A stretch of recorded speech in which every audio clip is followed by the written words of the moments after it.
Oh,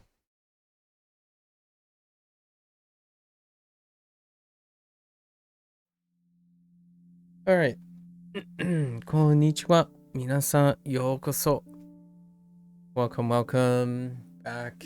It is day 240. Yeah, we're getting close to the 250 mark for streaming Duolingo Japanese, anyways. All right, today is our shorter Japanese day. Also, our new vocab day for the Chinese section. All right, let's get right into this as quickly as we can. Unit 59. Describe nature, they say. There are various environments.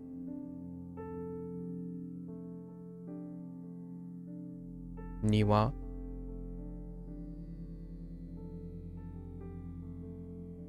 Yama. Yama. Yama. Yama.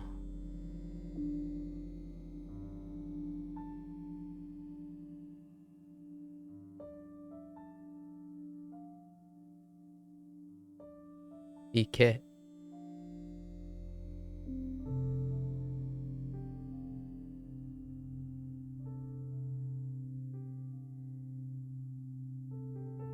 Kiki.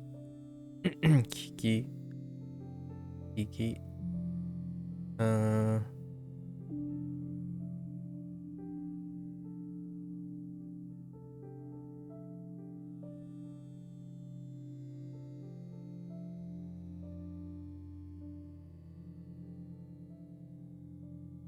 Kawa.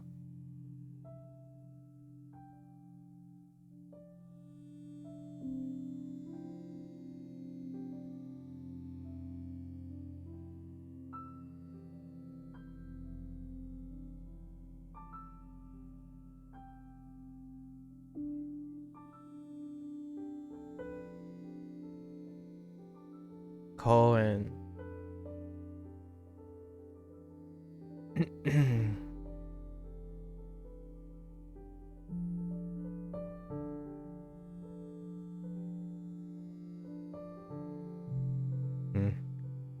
Cold.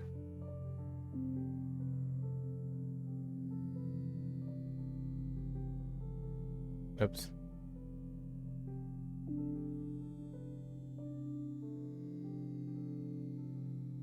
Ueno.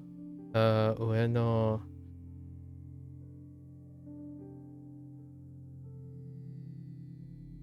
Dobutsu. Dobutsu.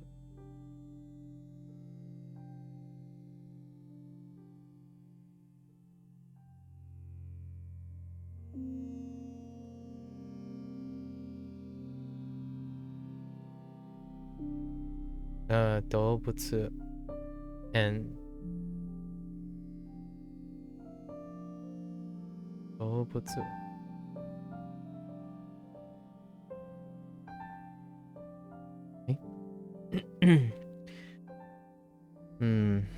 動物園に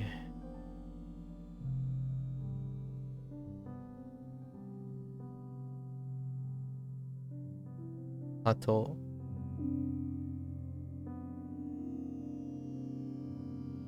oops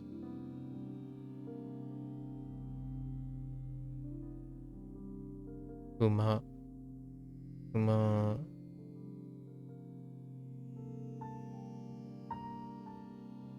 猿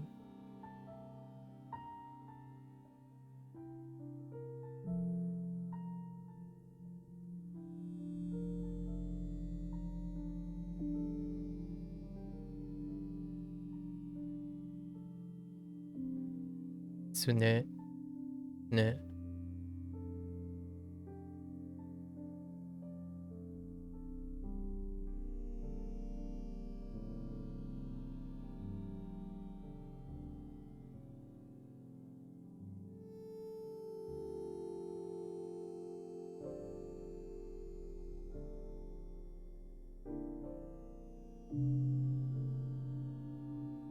Lion.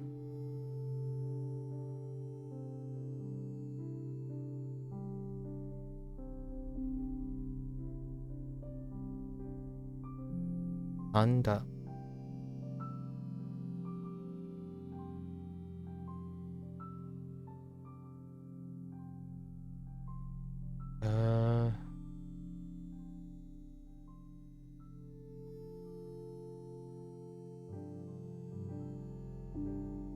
Wait. Yeah.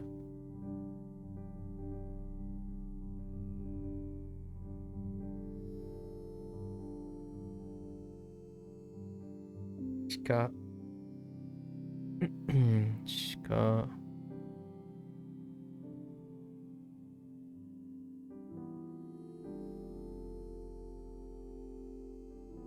Ushi.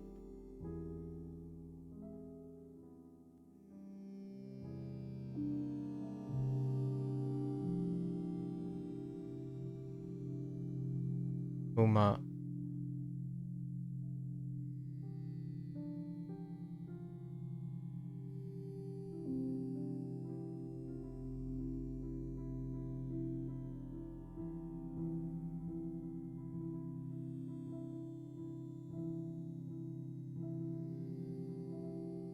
No, wait.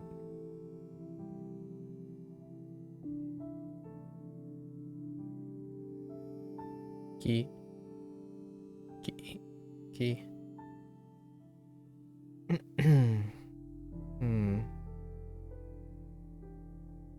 Adjectives for this one up yesterday.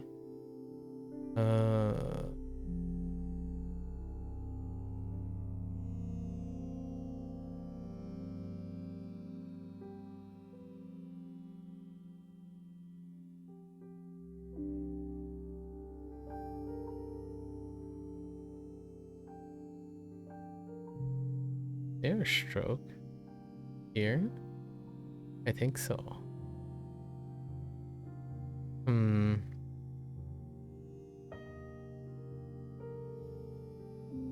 Maybe. Oh, the jury's out on that one. I'll have to double check that. Oh, Nikiyaka.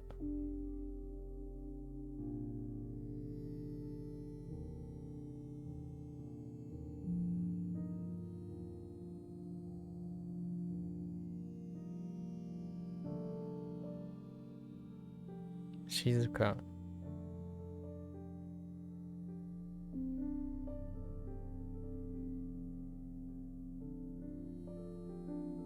Okay.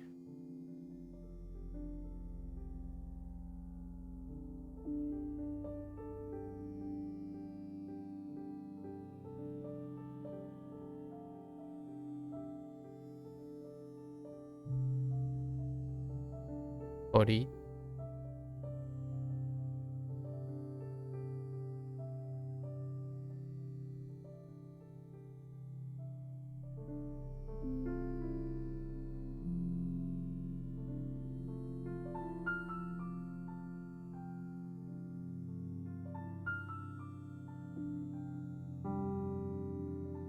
Naku.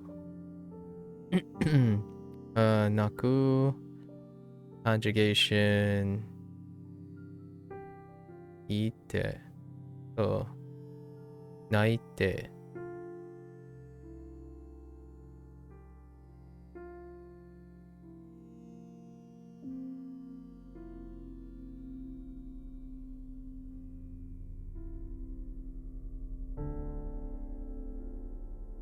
Koi.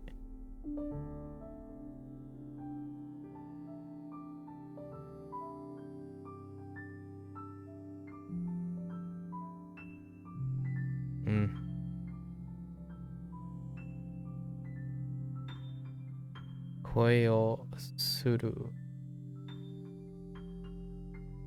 Koe. Koe, not koi. Koe. Koe o suru. Oh, God, a bunch of predicates that we added. Yama, right?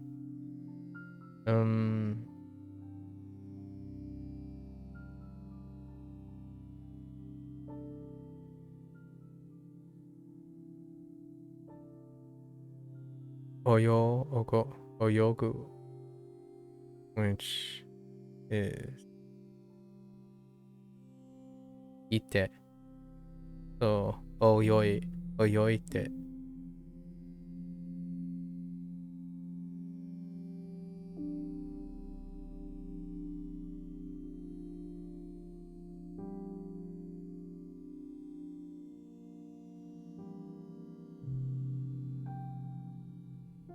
Noboru, noboru, noboru.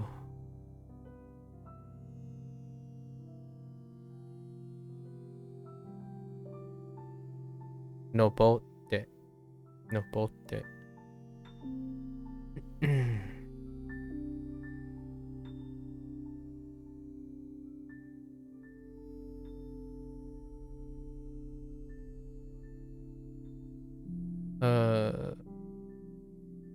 Tobu, tobu, honde, de, tonde.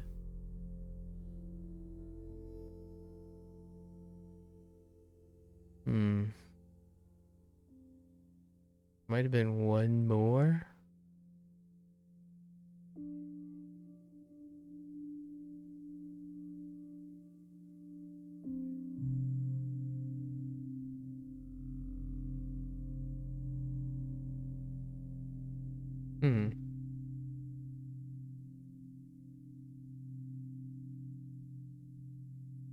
Oh, Shizuka, urusai.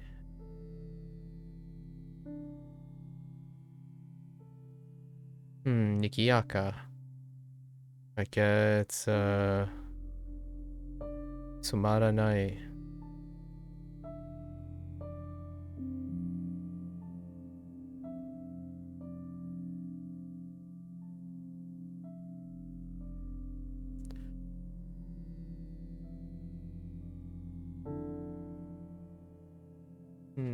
Fly. Just stand? Yeah, there's stand. Tatsu.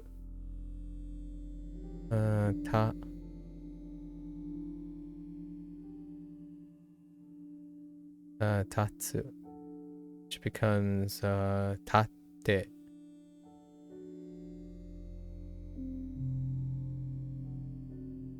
Swim.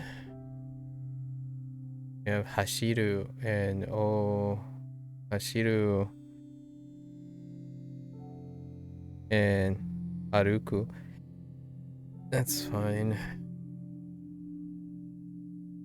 Rise. Oh, that's... Were we using it to rise? I think.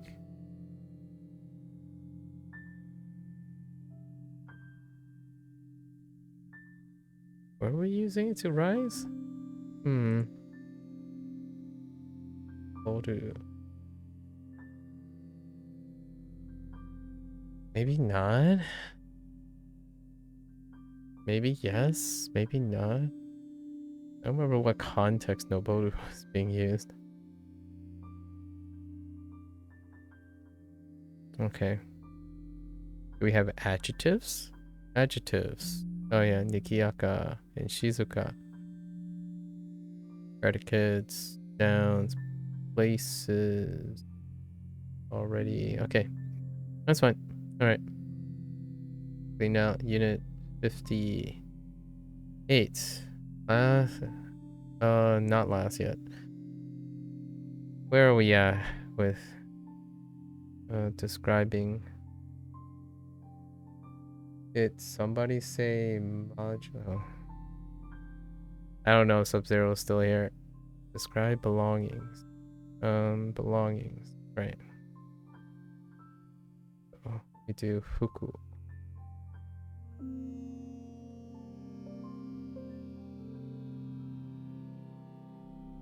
Fuku.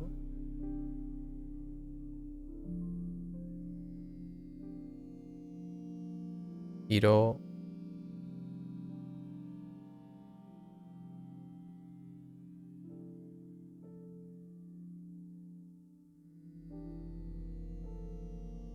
Murasaki.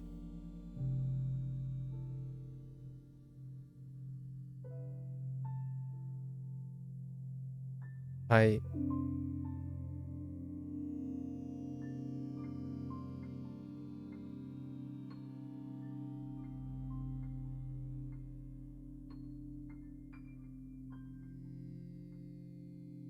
緑。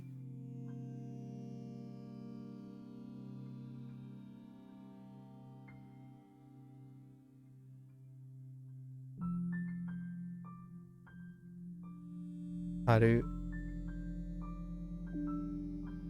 春。春。夏。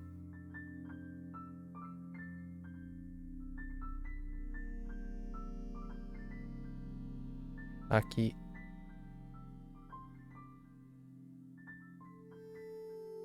冬。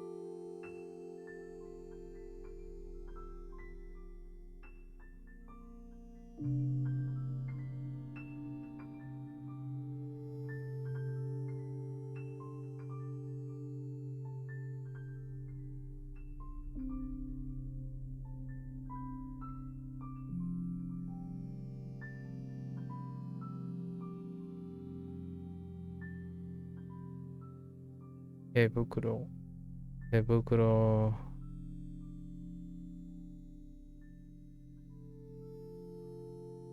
海。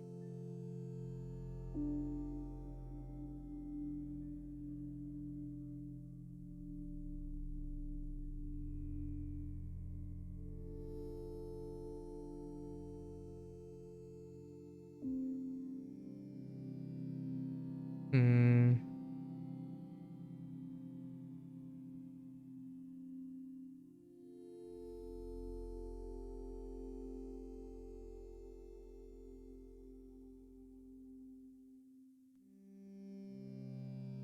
靴下。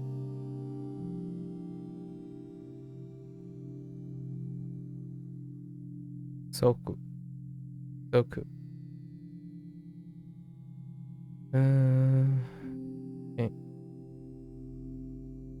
車。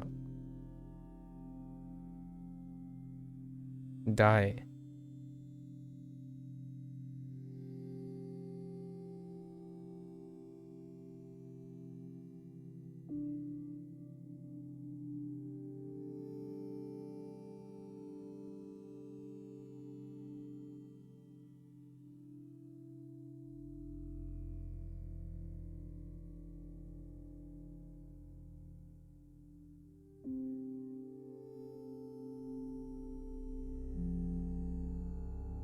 携帯。携帯。携帯。うーん。adjectives?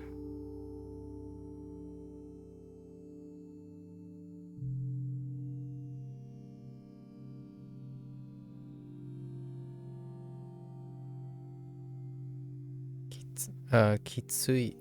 きつい。広い。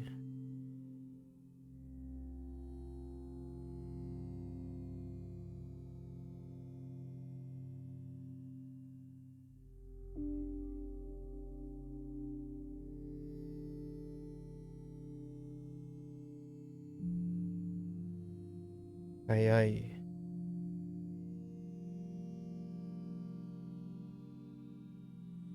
predicates.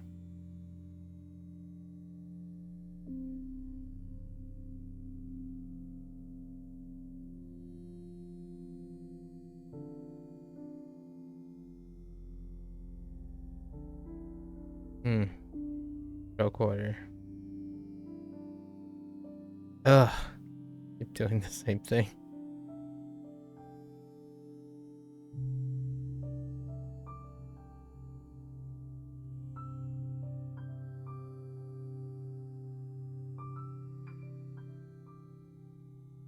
Kiru.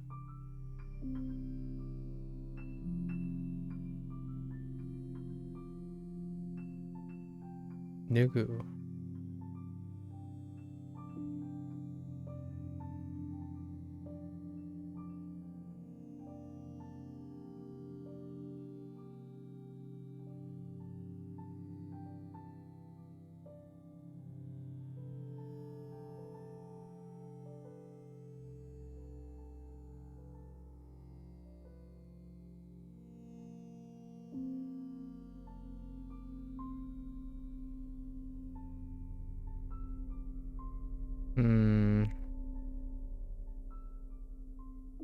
I don't know if I want to include the other things.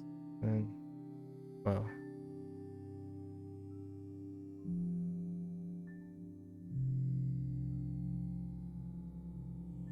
Meru.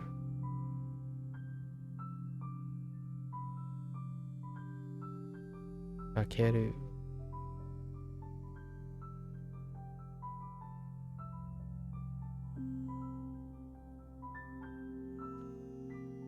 Yukkuri.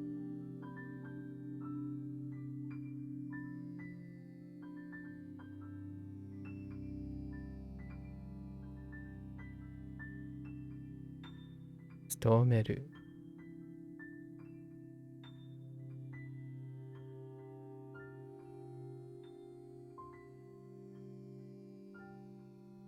Stomeru.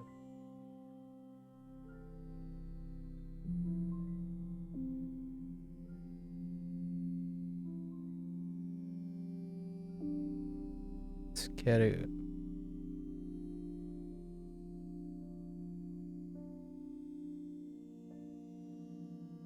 Esu.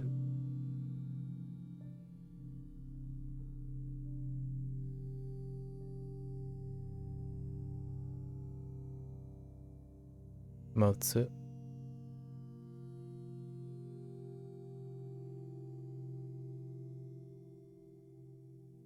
Matsu.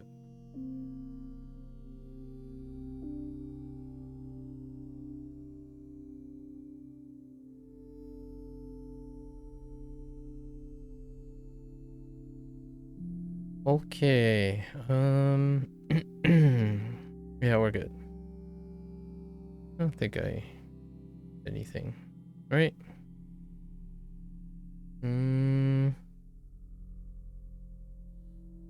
Son of a bee sting. Wait. No, that's fine. No. We didn't do anything. Which one was I supposed to check? I was supposed to check. Where is it? Not here. Wait. Oh, here it is. Okay. So there's one there. I think that was it. That was my only concern, right? Yeah. Okay. All right. Personalized practice. It's kind of long. We're gonna look at all the kanji as well. The hiragana that they still include. よく友達と絵を描きました。Yoku.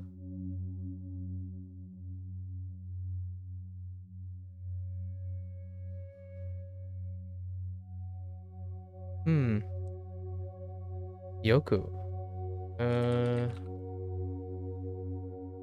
Did I yoku this?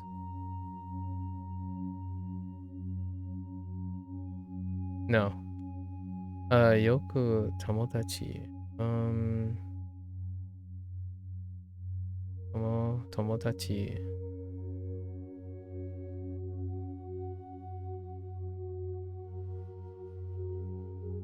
Uh-oh. Wait.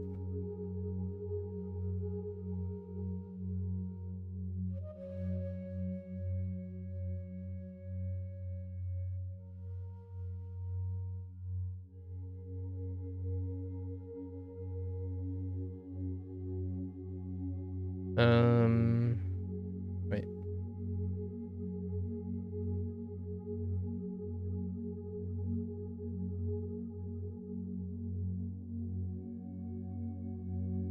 I missed the top thing.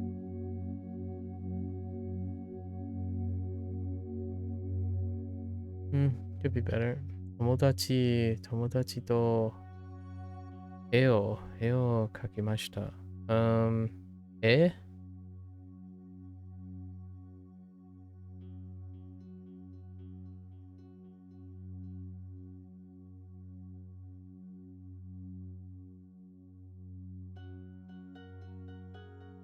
Maybe?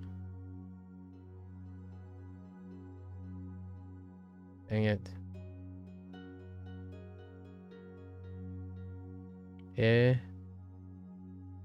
書きました。書くです。書く。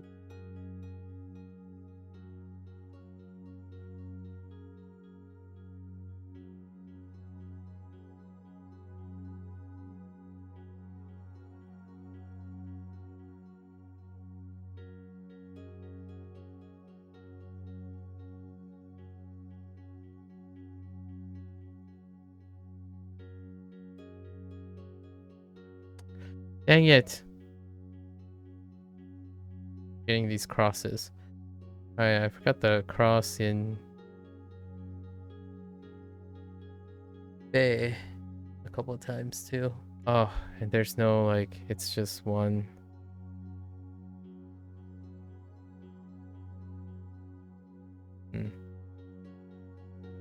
Kaku.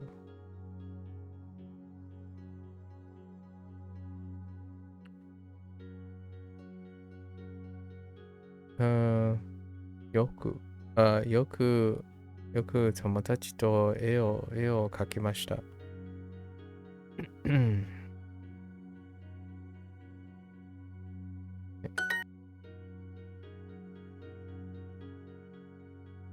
絵描く、毎日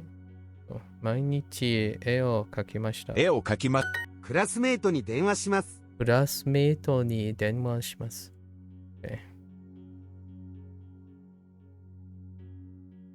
マネージャーに電話します。マネージャーに電話します。今日の授業を休みます。今日の授業 No, I don't have that yet. 授業休みます。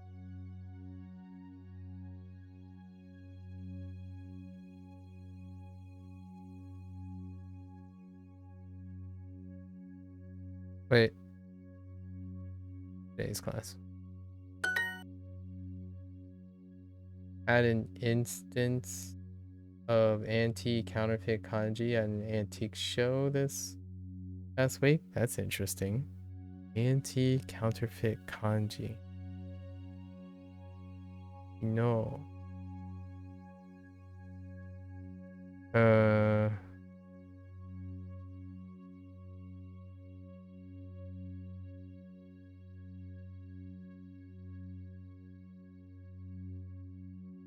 You know,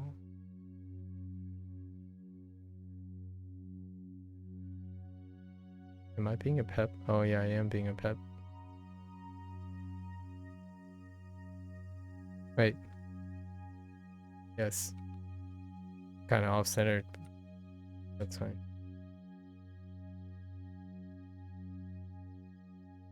Kino 何に行きませんでした。学校にいませんでした。今日も休みます。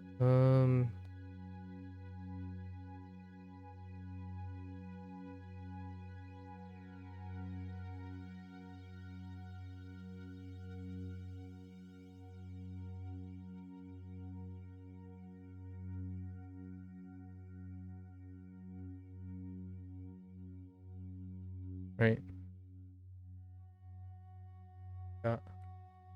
Oh. Okay. 14. Okay, as oh, that's interesting. Huh. また寝坊しました。また寝坊しました。Oh, また寝坊しました。Don't have 寝坊 yet. また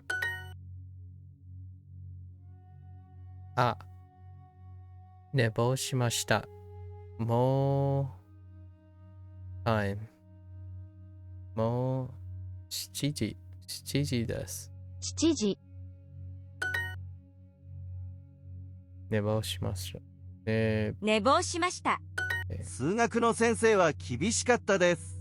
数学。No。数学の先生は厳しかったです。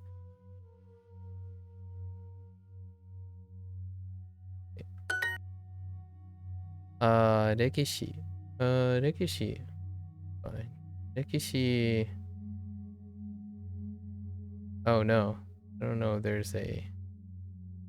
I feel like there's a joke up here.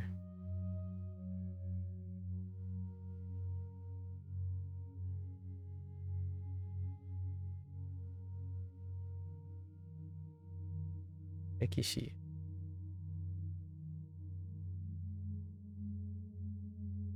There isn't a stroke up there. Feels bad, man. Alright. 歴史の先生は厳しかったですか？甘いものが食べたいです。甘いもの。甘い。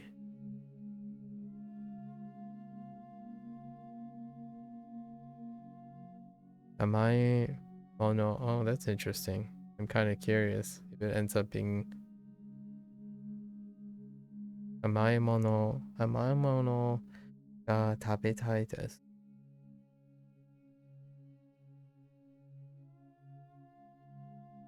Okay.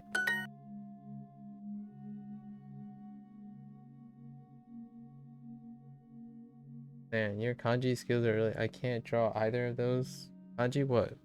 What? Which one are we talking about? Oh, was it the Rekishi? Rekishi is hysterically fun, I suppose. Just kidding.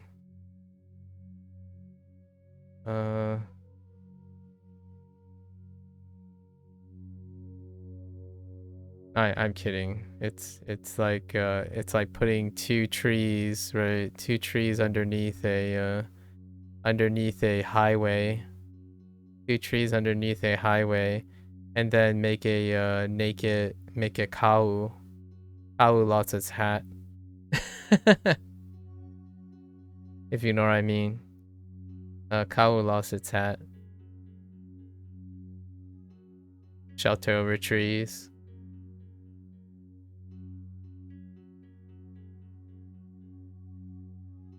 You call that Rackle the highway? It's called the highway because all the things along a highway has those things, but that's not really the highway.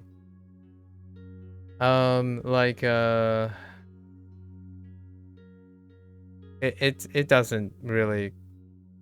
There's really no reason to call it that anyway.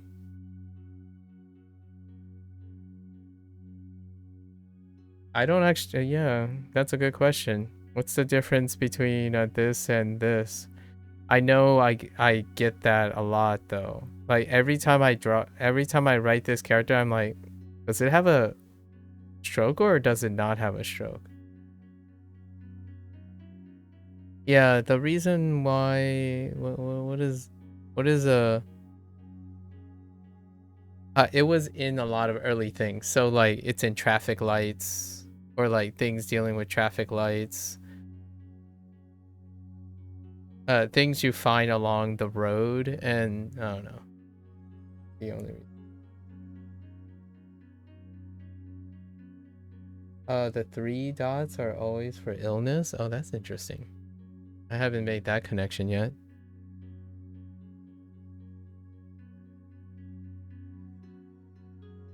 How are you doing, Lotus? Oh, it's the weekend. Do you work on weekends too? Did you go do some Halloween things yet? I guess that's really next week. Halloween thing. Oh, actually, no, it's the week after next.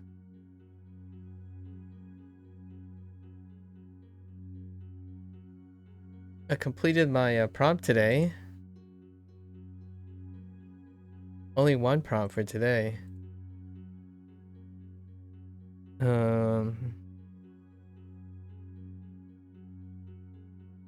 Try to only take 2 hours, and no, ended up using 4 hours for it. Okay. Sorry, I just put it up on Discord. チョコレートが食べたいです。Okay. チョコレート。チョコレートが食べたいです。すぐに行きます。Delicious and dungeon energy, yeah. We the prompt was journal. the prompt was journal, so I didn't want to draw any more landscapes or skylines, so we went with food. Sugu ni ikimasu. Sugu.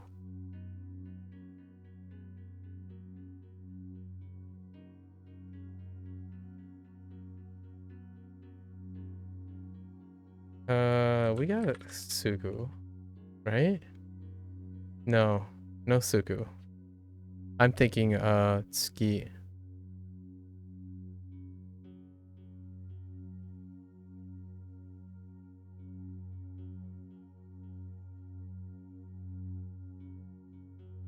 I see. Although you can also lump them, they all deal with viruses as opposed to not dealing with sickness. Because like Gamao does not have that. Yeah. I think I would say even more specifically that the 3 dots are dealing with the idea of a bug or being necrotic or like a virus, like an entity. Like virus symptoms and vaccines are connected to a bug, but Gamao is not. Cough. Cough does not have those 3 things.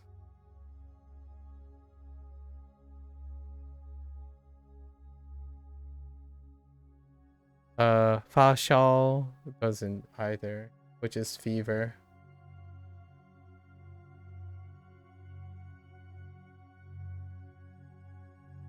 Fasha. It's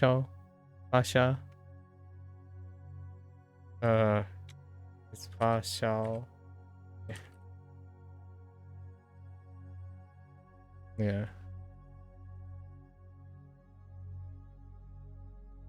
Which fever is a really all inflammations don't either. Yeah. So it's kind of weird, but I think the virus thing is pretty on point. It's kind of a neat thing. Yeah. I think it's kind of a neat thing. I couldn't find any patterns with like fever, like symptoms, like different symptoms that aren't involved with like viruses and stuff. Like technically the cough, like the common cold, gamao is a virus. So it was interesting not to see that with the similar theme.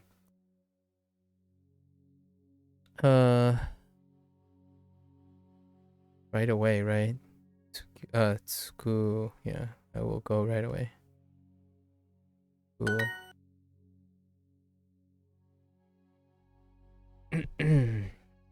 Please take a shower immediately. Imagine being told. Oh, this is the unit when we were first using the te form, the imperative. すぐ すぐシャワシャワーを浴びてー浴びてください。にシャワー、wait. に Please take a shower, man. How do we,に yeah. くださいすぐにシャワーを浴びてください。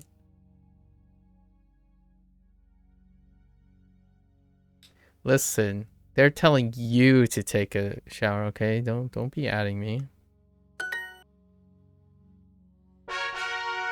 The heck with this toxicity. 体育は好きでしたか Haiku did not have anything yet. Haiku wa suki deshita ka? Okay. My answer is no. I mean, if you ask my younger self, when we still had PE. 体育、体育はまあまあです。まあまあ、まあまあでした。でした。No, no, nothing we can pull 中 from 学生 there. の時、たくさん勉強しました。中学の時、たくさん勉強しました。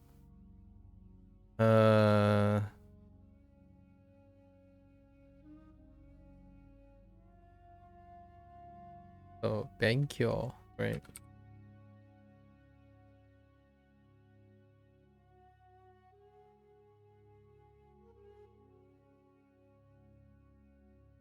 Oof.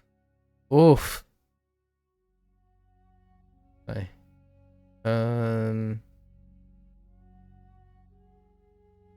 curly things. Was there a... That seems a little off. The top part is off. Yeah. This one. Benkyos. My pronunciation is getting better. I don't process that. That's for sure.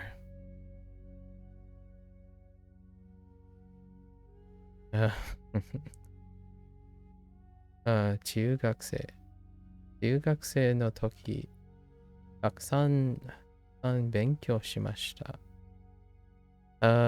中学生の時。When I was a pep,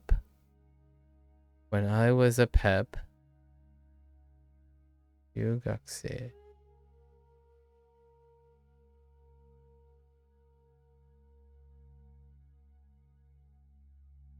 たくさん勉強しました。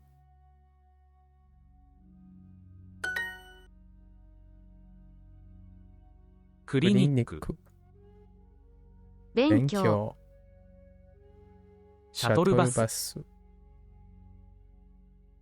水泳、悪い、 Oh, we have 悪い。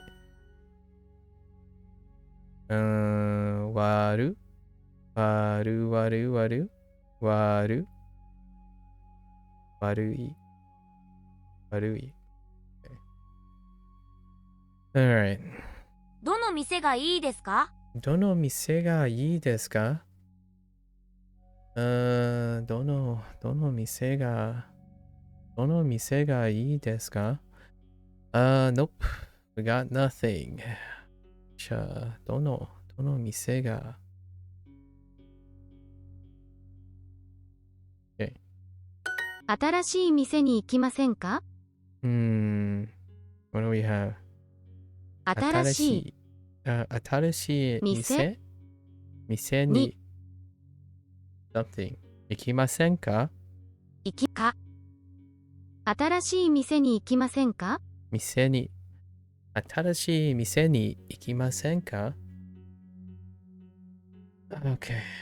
Nothing there. Okay. 店でノートとペ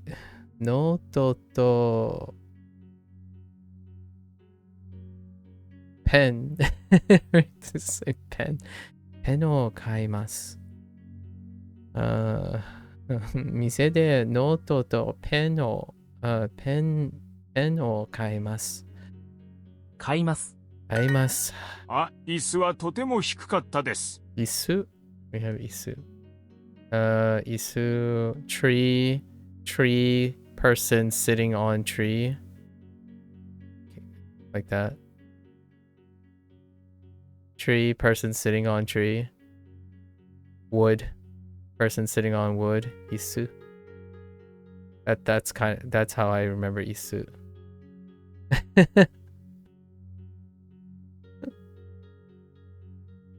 It's a tree, and the thing they're sitting on is made of a tree, and this is a person, a stick figure of a person. It's the same in horseback riding. It's a person on on horseback. Same right radical, swap it out for horse. On the left, swap key for uma.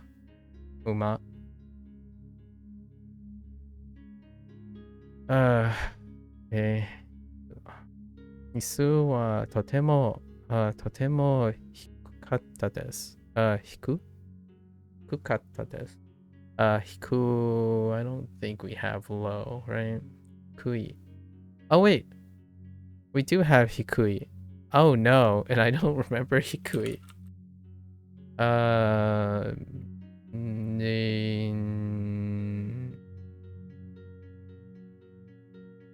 Wait. Yes. You know what's funny about hikui? Hikui has kind of a weird. It's like you take the guy and he needs a booster. You know what I mean? Oh, that's kind of funny. So hear me out here. Hear me out. This is gonna be a long story. But if you take kare, right? If you take kare, you look at kare, right? Kare is he. We're gonna say kare is he. So oftentimes you're like, you can drop this. And what's another form of he things? This guy, right? This guy. But typically it doesn't have a booster, right? But now since it's short, and this is low, it needs a booster. So it's a guy who is short who needs a booster. Hikui. Sorry. It's such an elaborate explanation for hikui. I'm not gonna be able to forget that though. Because if you think about the truncation of kareshi, right? Kareshi, or like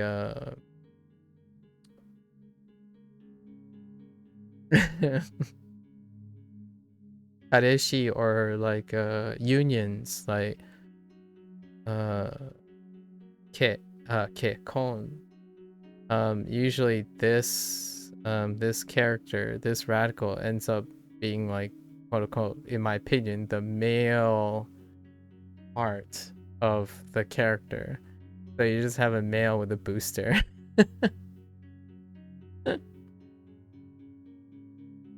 Alright. 椅子はとても低かったです。低かったです。あ、椅子はとても低かったです。低かった。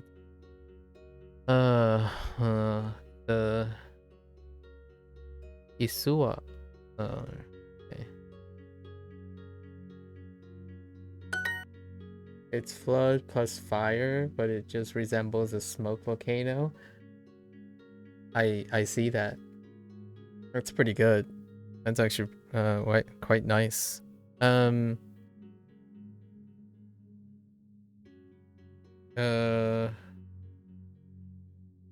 thought maybe I have another one. I like kon. Kon is pretty good. Like my most recent stuff, like kon, inke kon. You have the union of male and female. So you take the two and then you add day to it. So kon is female, male, day. And then you do a modifier to talk about the day between a man and a woman, in my opinion. So kekon is marriage, and rikon is divorce. You separate these. That is the day you separate.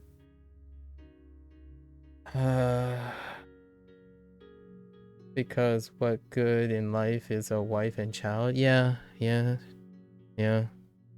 That one's a classic. Yeah, this one's a classic.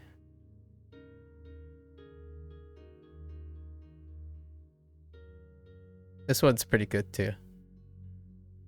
There's also kodomo. Kodomo has the child in it already. So lots of things with child and like male, female, wife, husband kind of, or union kind of thing is pretty consistent. Fun to make a story out of them. Honto. Yeah, honto. Oops.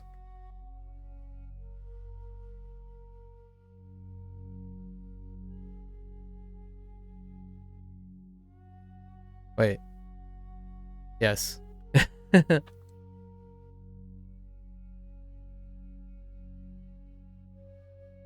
My second character is a little out of proportion though. Okay. Nani wa betto wa honto fukatta desu. Okay. Petto, petto, petto. Oh, that's petto, not betto. Table. Table wa honto ni hikukatta desu. 水泳は好きでしたか？水泳は好きでしたか？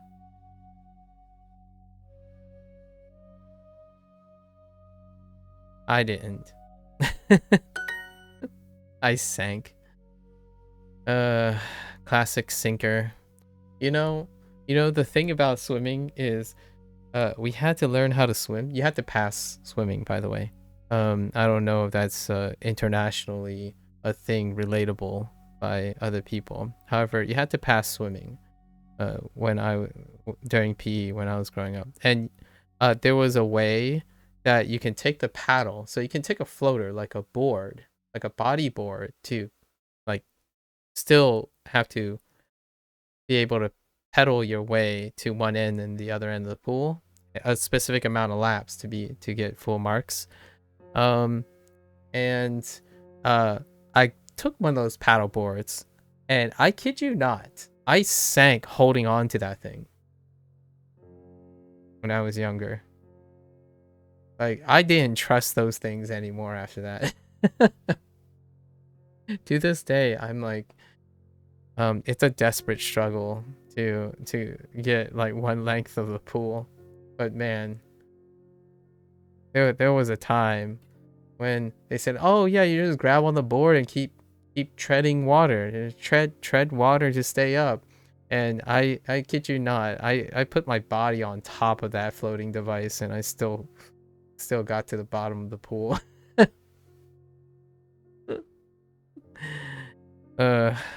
Anyways, we didn't have enough fat to keep us so buoyant, or maybe I was just incredibly dehydrated. I don't know. シャンプー Stress.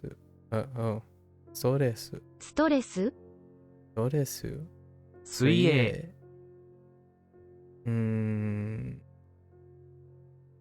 Cereal. シリアル Cereal. Oh, okay. I can see that. Cereal. 西。西。部屋の外はとても寒いです。Heiano, why did you sound like you were talking at double the speed? Heiano, 部屋の外はとても、部屋の外は、とても寒いです。Okay, we got a lot here. 部屋、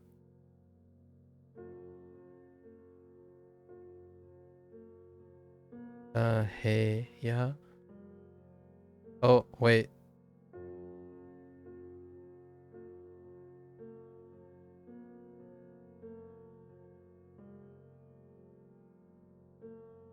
Right.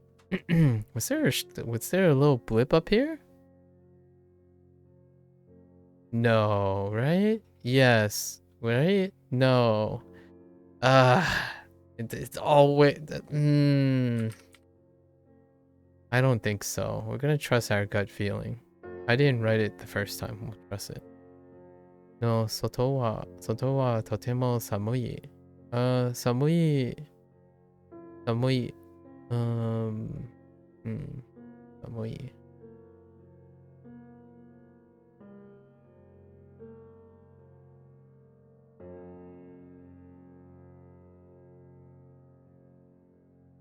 Most of my questions are rhetorical.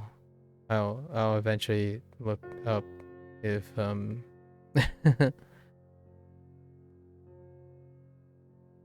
if it is or not.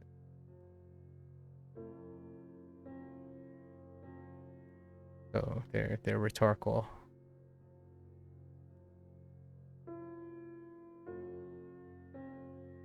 Okay, Samui check. That was more recent.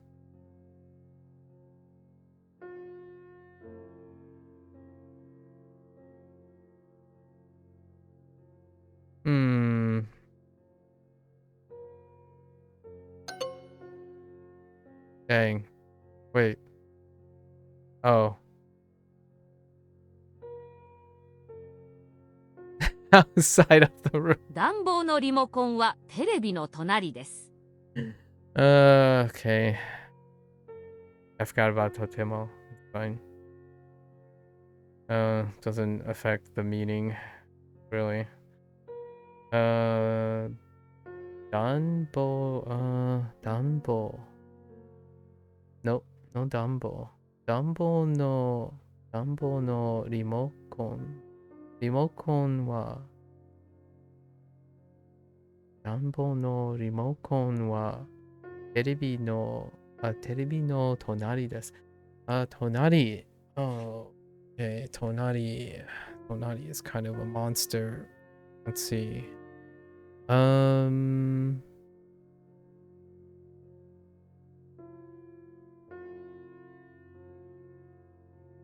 Yeah, Tonari.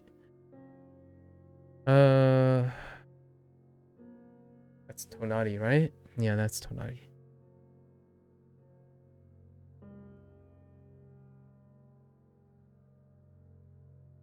Okay.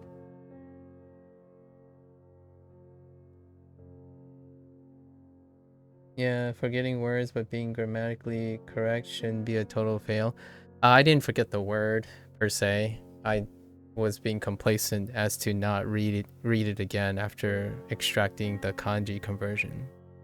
There's a very big difference between forgetting words and not paying attention. Gotta keep that in mind. We're here to practice what's important to me as opposed to what is there. No one forgot totemo.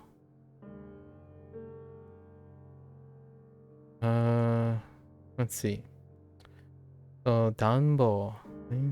I wonder what danbo has. It has. Oh, hey! It has the character for Matsui. And something else. Wow, bowl is kind of interesting.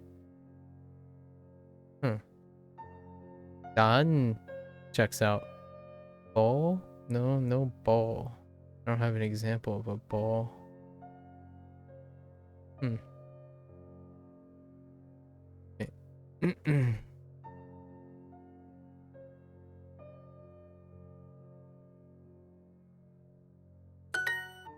Hey. Did you find the remote for the heater? Fine, huh? Mitsukeru. I forgot Mitsukeru looks like that. Just me. Mitsukeru.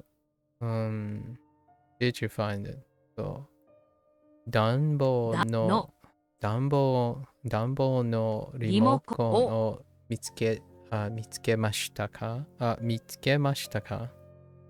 Mitsukemashita ka? 見つけました。見つけましたか。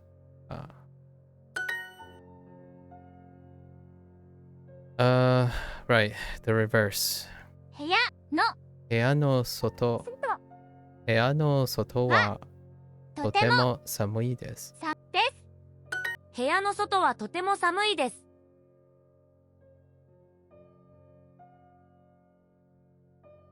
I'm curious if they'll take the room.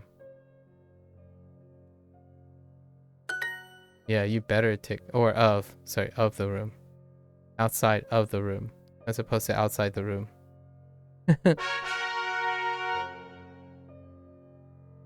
もっと大きい消しゴムはありますか？もっと大きい消しゴム。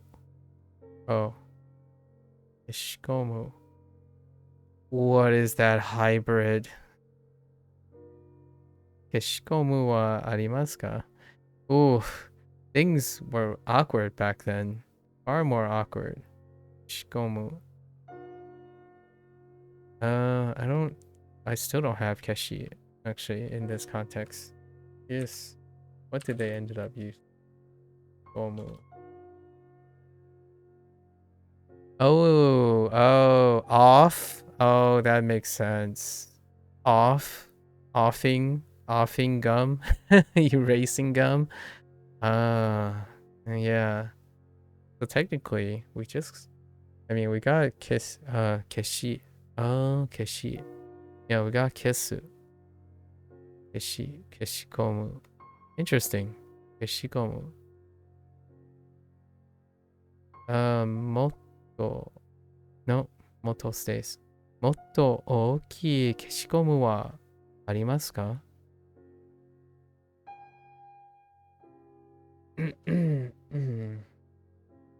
Tadaima.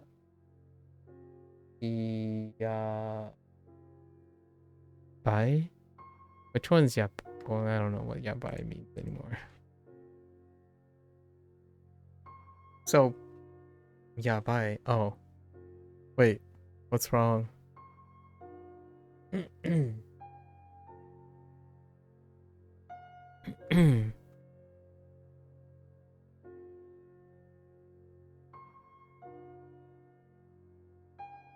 Wait. Am I misinterpreting yabai every time you write that? Isn't that something bad?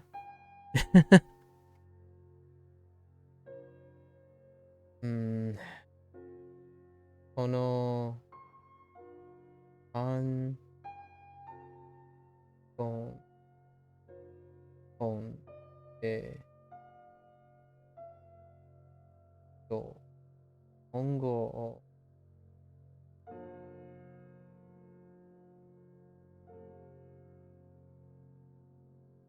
I don't know how the dashes work. Like the hold, how hold works in kana. I can finally type on this computer. You installed a Japanese keyboard? Oh, okay. Did I tell you or some Japanese streamer about Stapler? That lore is wild. Like the lore behind the Japanese word for stapler, because the katakana word for stapler, I already know what that's referring to. Okay, the Japanese word. Oh, I see. The kana that repeats the last one. I know, but I don't see it as something that a convention that's like I'm not saying what it does. I know what it does. So yeah, I is with an action that held for emphasis. So it's held for emphasis. I see.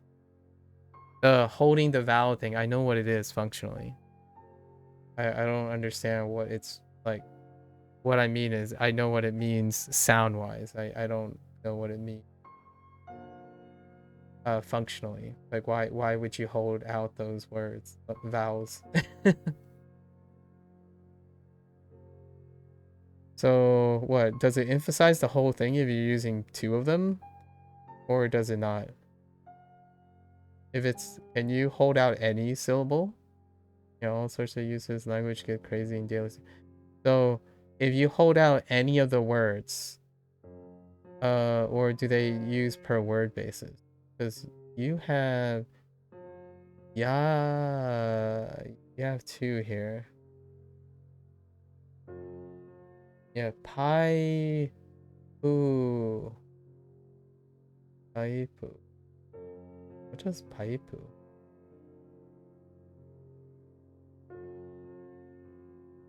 You can. Japanese people transcribe real speech rather than fixing it grammatically. Oh, okay. I see. Interesting.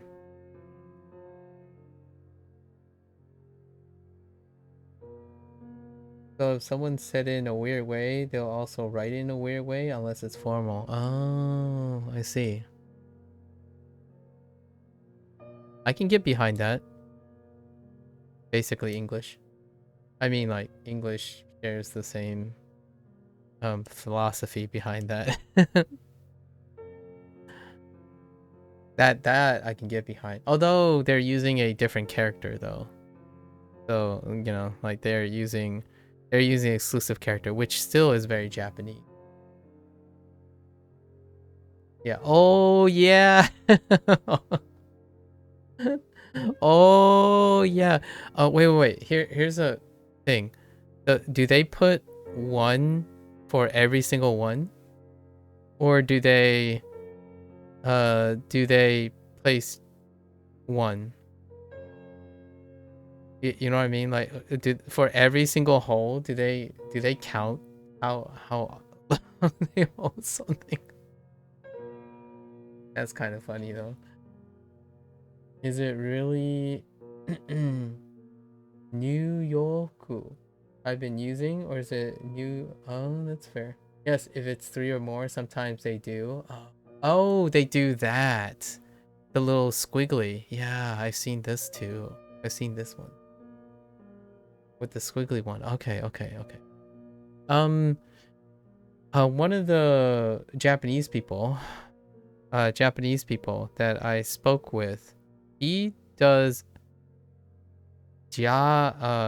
like this. So that's the instance that I saw for jane. Right. Instead of jane. Or yeah, just like add one. And that's intentional, right? That's with the emphasis. I don't know if it's an emphasis or are they mimicking what they're trying to say in their head. That makes so many more. I have so many more questions now. Yeah, jane. I did see that a couple of times. Yeah, that has like a sweet feeling. Okay. My heart sings for a warm goodbye. Interesting. What did I see recently that had such a palpable... Oh, dude. After all turtles all the way down, the last phrase. Oh my gosh. The last couple sentences in the book. Man, that warmed my heart so much. The last couple sentences on turtles all the way down. I missed a word. When they threw it back and say you don't say goodbye unless you plan. Yeah, you say goodbye because you plan on seeing each other again.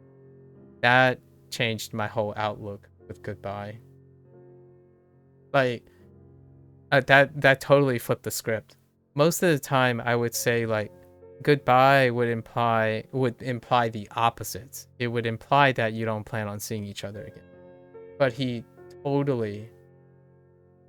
Yeah, I have Looking for Alaska on my Audible too. I only listen to books or read books on a road trip. I don't read on a road trip, but I tackle books. Maybe I'll get to it eventually. But But that line was so powerful. That line was so powerful. It basically makes my road trip deliberate, if you know what I mean. Like, oh, 4-hour drive, that means I can get in half a book. you know. But that last when you said goodbye in the warm goodbye, that reminded me of Turtles All the Way Down's last quote. Dude, that ending, oof. It was way too wholesome. Say goodbye, expecting to see each other again. I haven't watched the movie yet. I still have to go and do that. Oh, and the New Yoku, right? So here's the thing.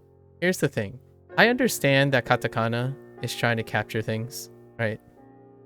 It's trying to capture the quote-unquote cadence of the relative cadence.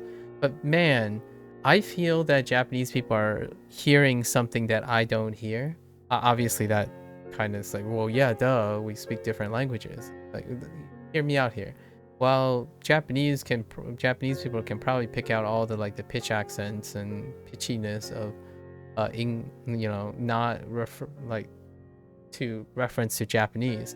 When they try to depict the holds through katakana for certain things, I feel like they're emphasizing for the sake of emphasizing. Case in point, coffee maker. I think we talked about this a couple times. I don't know if you were here whenever coffee maker. It's like, boy, are they very enthusiastic. And we're bringing this back. It's like, boy, are they very enthusiastic about coffee maker, which is 1111 coffee maker, not coffee maker. Like, even saying it in English is really rough. Like, coffee maker, that's off. That's like really, really enthusiastic.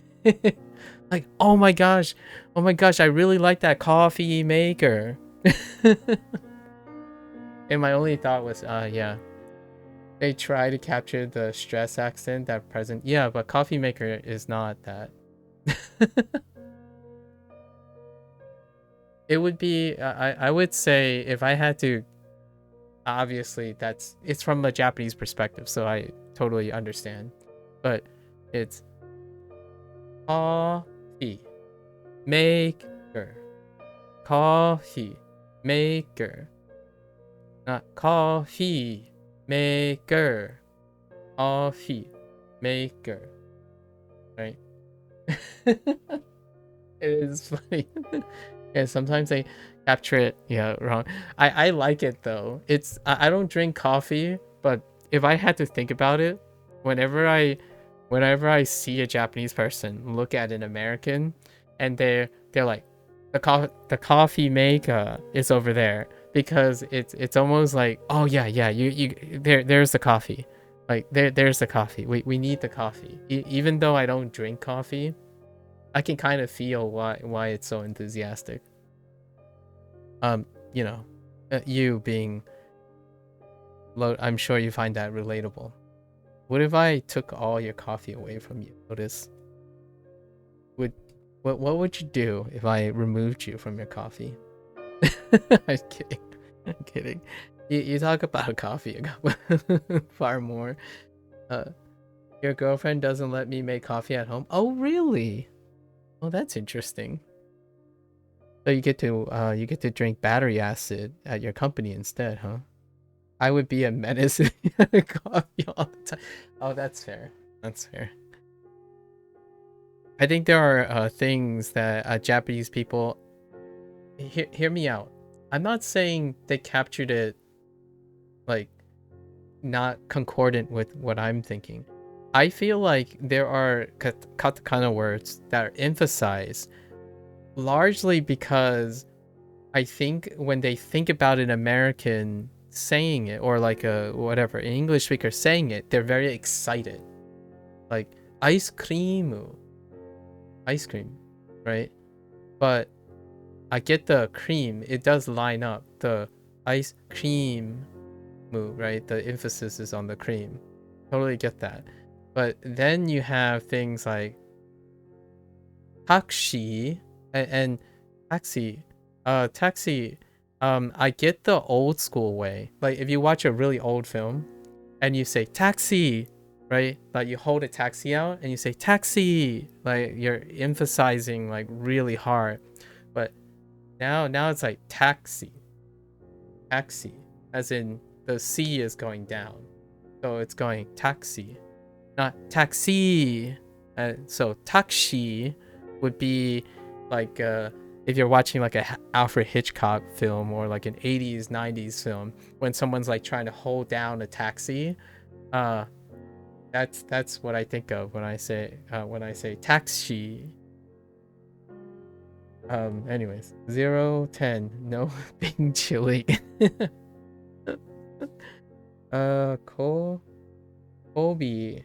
Kobe, oh, yome, yomu, oh, wait, yomere,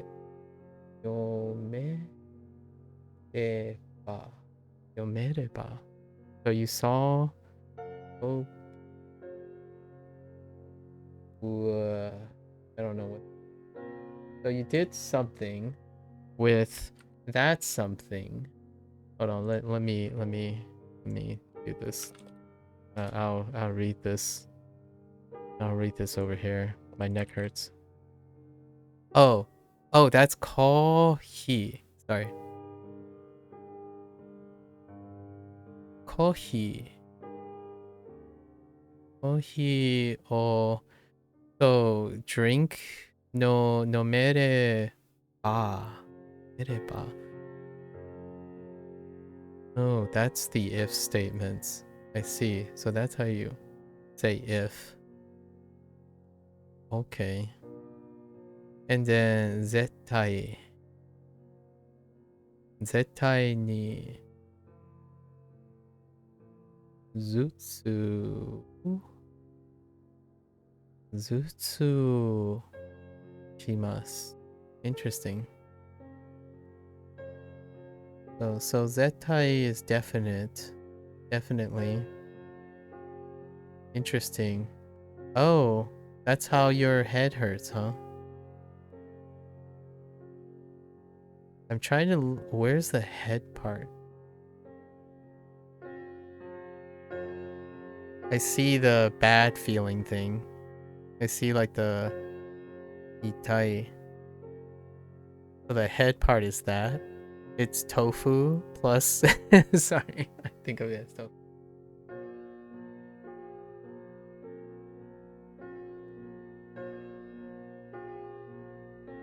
Yeah, head hurt.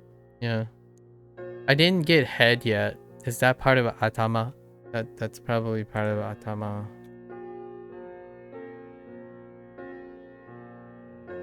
Yeah.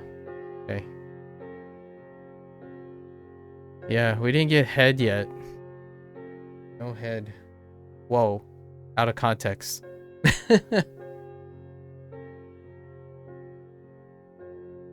It's interesting that the headache doesn't need to be additional.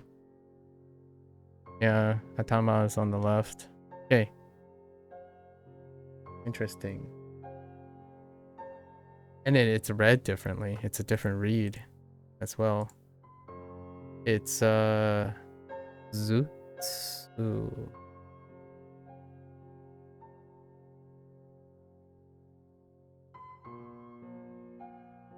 Nope. Yeah, that's definitely Japanese, all right. You know what's crazy about this? That reading your Japanese sentences, I know how to express it in Chinese. As opposed to, like, I know how to write it and express it in Chinese more so than Japanese. That kind of explains a lot of things, doesn't it? Tao Tong.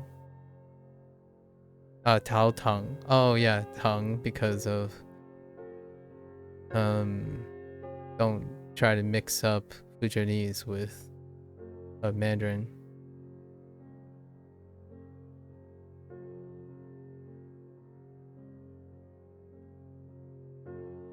That's because I'm a native Chinese speaker. No. Yeah, Tou Tong. Tou Tong.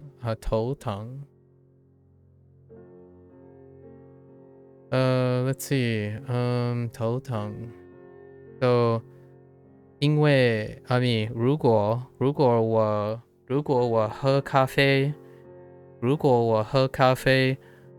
我一定有头疼 probably something like that. If I drink coffee, I will definitely have a headache. Weird. It's kind of weird. My Japanese is horrible now. I don't know. What are we gonna do? Oh, well, my head, you could say my head will hurt. 会有 or 会 yeah. Maybe. As a result, I suppose. Oh, and you can put 如果 and then you should probably 就 probably would need a 就 maybe. If you learn kanji, I bet you could pass N1. I wish I could. Okay. I'm not one for wishful thinking. However, it's gonna take like kanji is definitely the stopgap right now. Obviously, you've probably heard this a ton of times now. At this point, yeah, yo. I mean, yo, you can get away without saying Joe, but yeah, you probably want Joe just to combine the thoughts. I was reading the English, like literally the English, as opposed to following grammar rules. Again, interpretive, you still have the same meaning. It's still transferable even without it. But grammatically, you would probably want Joe. There's a kind of a meme that Chinese speakers can pass N1 without knowing Japanese because they just read everything in Zhongwen. Or, yeah, it's true.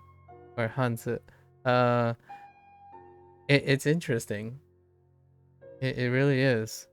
I don't stop thinking about Japanese and Chinese now. I think my English is worse. If I had to think about it in English, it's worse.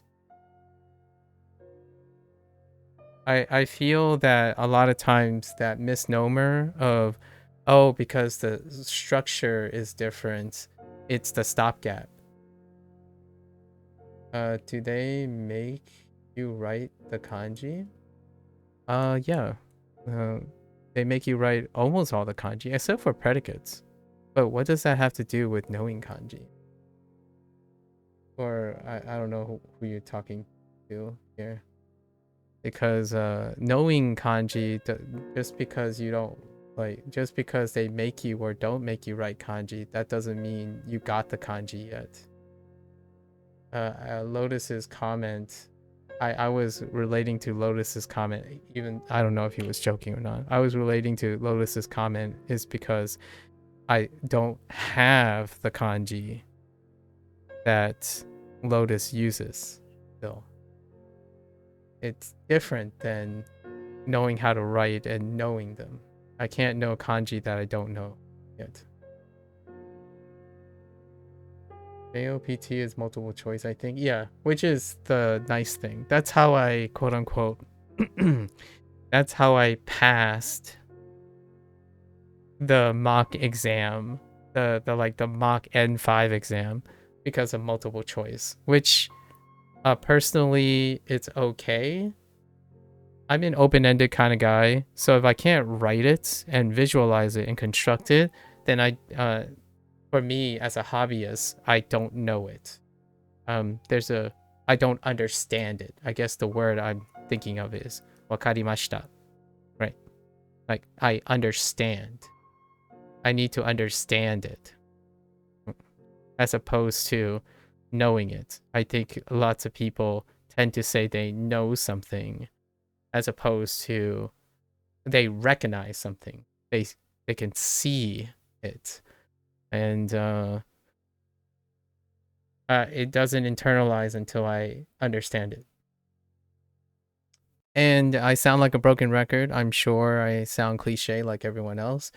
Kanji takes time. And when people write sentences, they tend to choose kanji that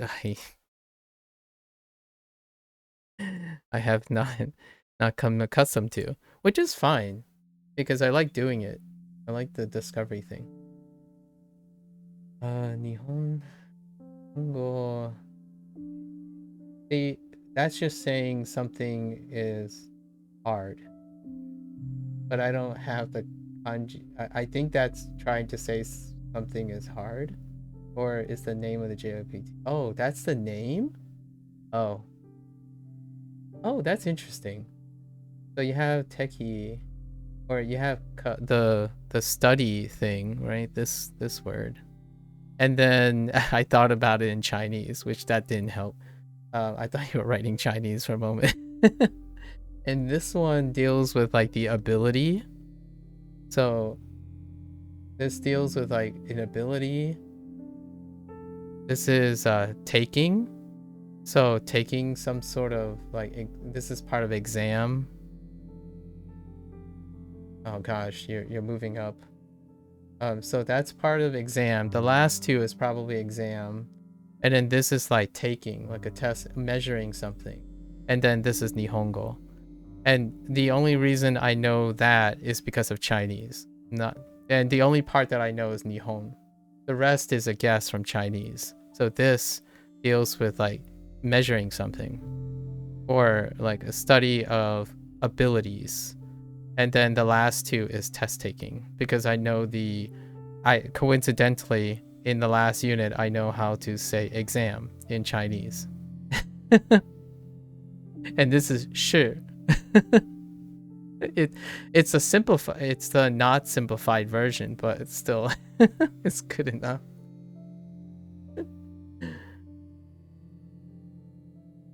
Japanese has some proto simplified. Yeah, we know.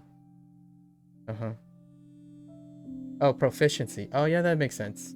Proficiency. Yeah, combining the two made sense that it would be an exam. Yeah, so with enough context, it's like you kind of figure it out. I really like that. I think that's the most engaging part about how I learned Japanese now. I learned Japanese using Chinese as a crutch. So whenever I'm looking at like this stuff, and then there's like a lot of kanji, and like, all right, we're code swapping to Chinese. Let's figure this out. Rarely do I think about it in English. Like it doesn't happen in English. Like if I'm looking at oki, I'm like, da. This is da, so it's big. Da. As opposed to big, I'm not thinking big. It's da. And then all the kana stuff, I'm thinking in English. Sometimes, I use English for all the kana stuff because you don't have I don't have a point of reference for the kana stuff from Chinese. Neat. Yeah, it speeds up things so much faster because it's closer. If you know what I mean, Lotus. All the kanji is closer to Hanzi, so I use the path of least. I use the path of most convenience. So my Chinese is getting double reinforced.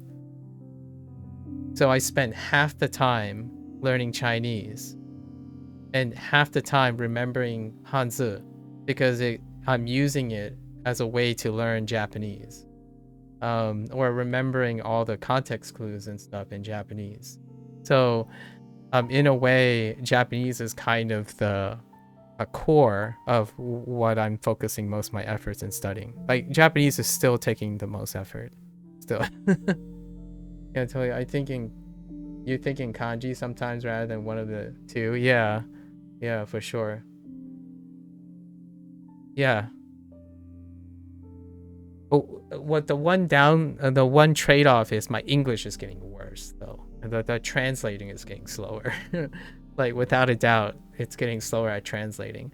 Like, sometimes when someone says something to me in Chinese and I would read it, and I would try to go and respond in English, and I realize I don't remember remember what the words are.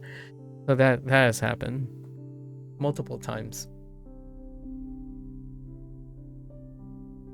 Ego wa, ooh, what is that? Something not bad. Yao. Oh, is that supposed to be muzukashi? Easy? It's not easy? Ego needs no practice? I don't actually know either of those. The yao is like want or require, so it doesn't require something. English doesn't require something. Oh, necessary. Well, there you go. You don't need English. Okay, so English is not necessary. That's funny. Yeah, the yao was where I got, like, you don't need, like, it doesn't require something. Oh, necessary. Hitsu. Oh, okay. Hitsuyo nai. Listen, I still think you should learn Chinese. I think Chinese is fun. Together with Japanese. I don't think is as fun. Here's my hot take. And you can't undo this, right? If you already learn a lot of Japanese, like if you're like Japanese is you're not learning anymore, right? Like you're just like you're PogChamp Japanese. Then I totally understand why it might not be as enthusiastic. You might not be as enthusiastic about learning Chinese.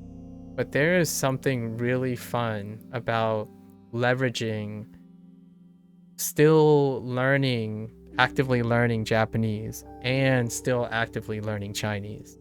Like learning two things that interact with each other. It becomes almost as though you obligatorily will start figuring things out using the tools. So you're no longer translating in things that you're not learning anymore.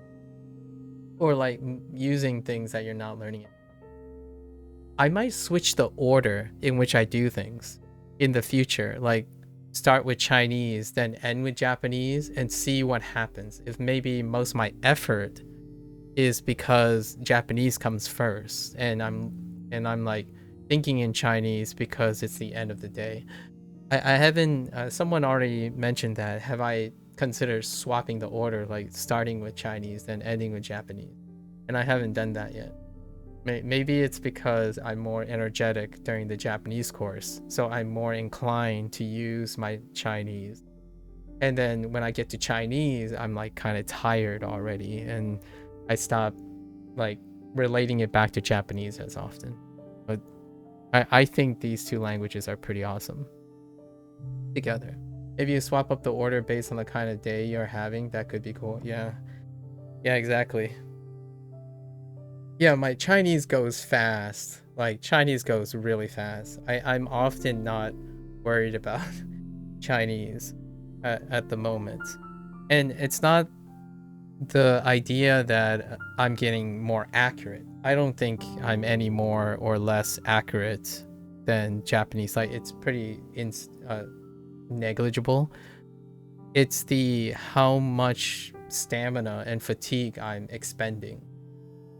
It's how much stamina and fatigue. So it's pretty. I really want. I'm very curious.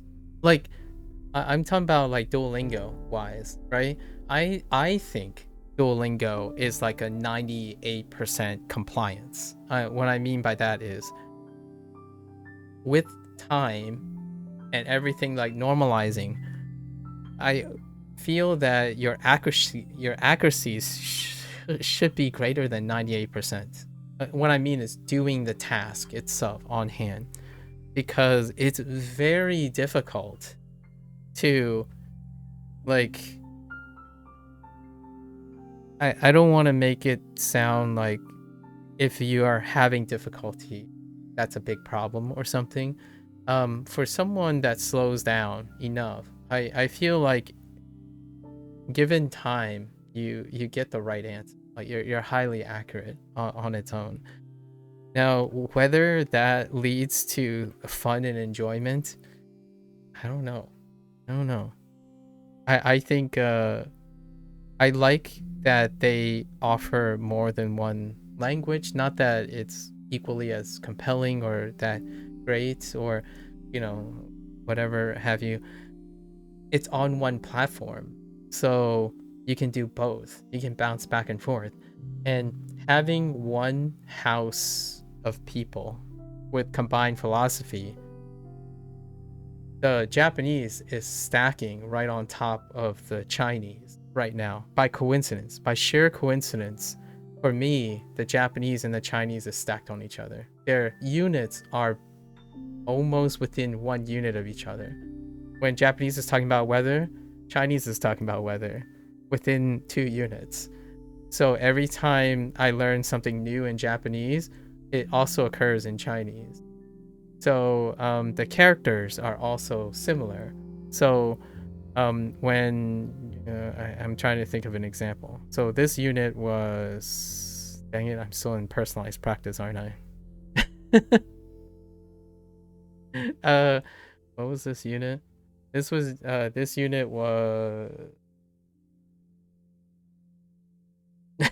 I don't know what the unit.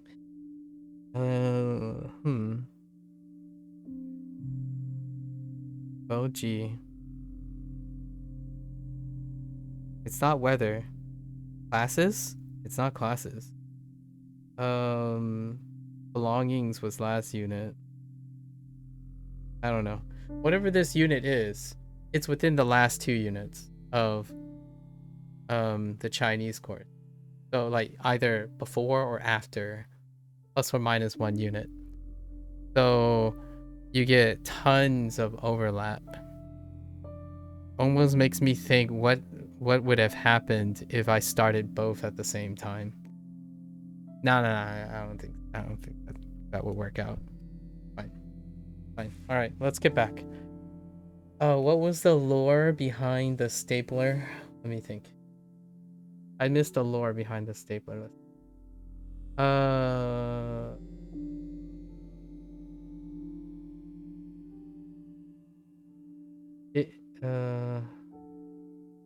Wait, did you tell me the lore behind the stapler? Did I miss it?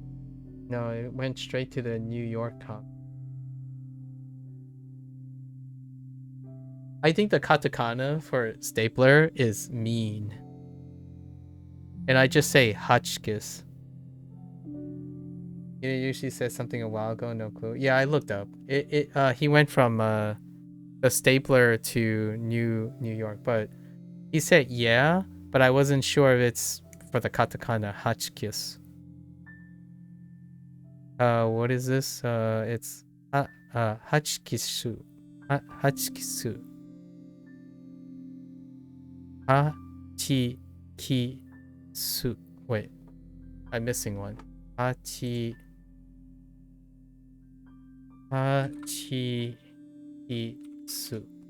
Hachikisu. No, I'm missing a syllable. Yeah, that's the problem. I'm missing a syllable. Oh, I'm missing the pause. Hachikisu.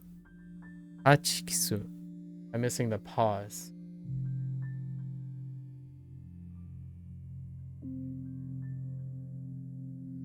Wait, you? Ayabai. Ayabai? Wait, what is that? Oh, sorry, yabai.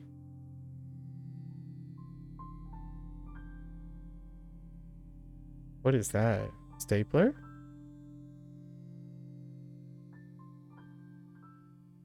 I don't know what this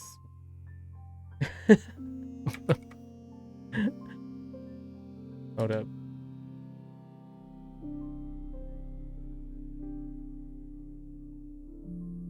What are you trying to say?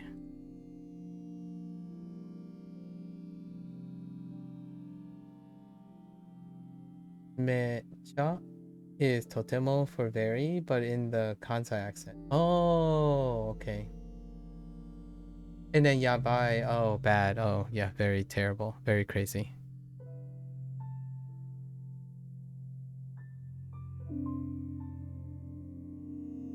Yeah, hachkiss, right? I honestly, if you said hachkiss, it's fine. I think they captured it perfectly though. Hachkiss. I don't even know if it's hachkiss or hochkiss. Hachkiss. Yeah, I'm pretty sure it's hachkiss. So they captured it perfectly. Hachkiss. Without the pause, but I totally get the hachkisu. Hachkisu. I'm pretty sure if you say hachkiss, it can't sound like anything else, can it? If I say hachkiss, can you think of any Japanese word that would be mistaken for? But it's chi though. Hachikitsu. For what I wrote. What the heck? Oh, the lore behind stapler? Hold up.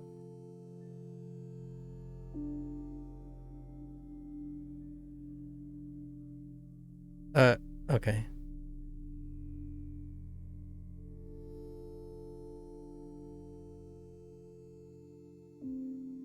Yeah, okay. This is the lore about the stapler. Yeah, the standard stapler.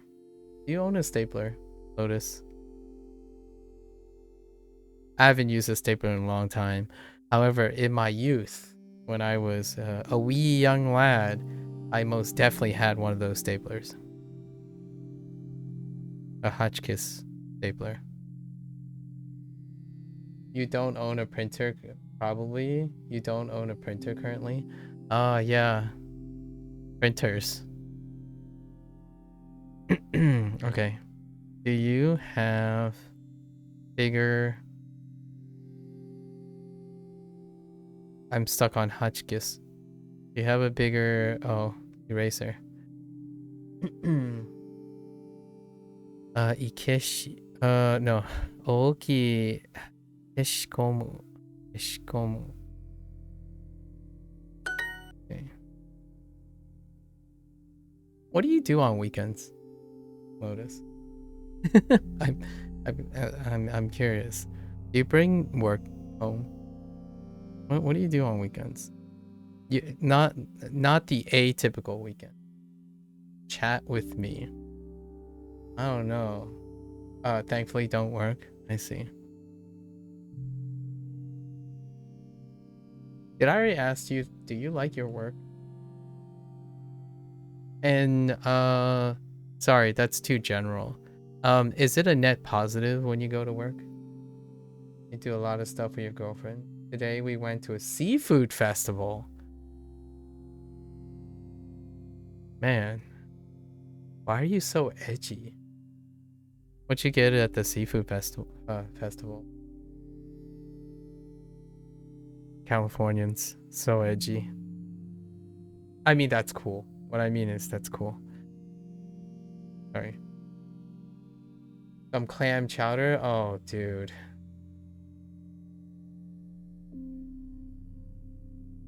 that caused me to salivate a little bit.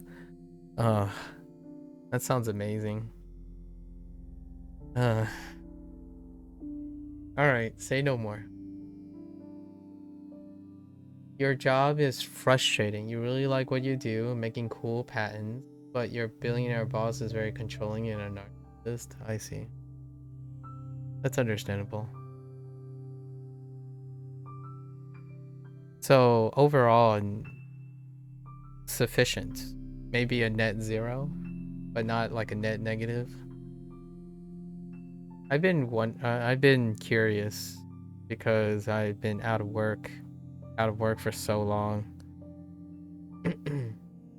Yeah, also pays well, which is nice. I see.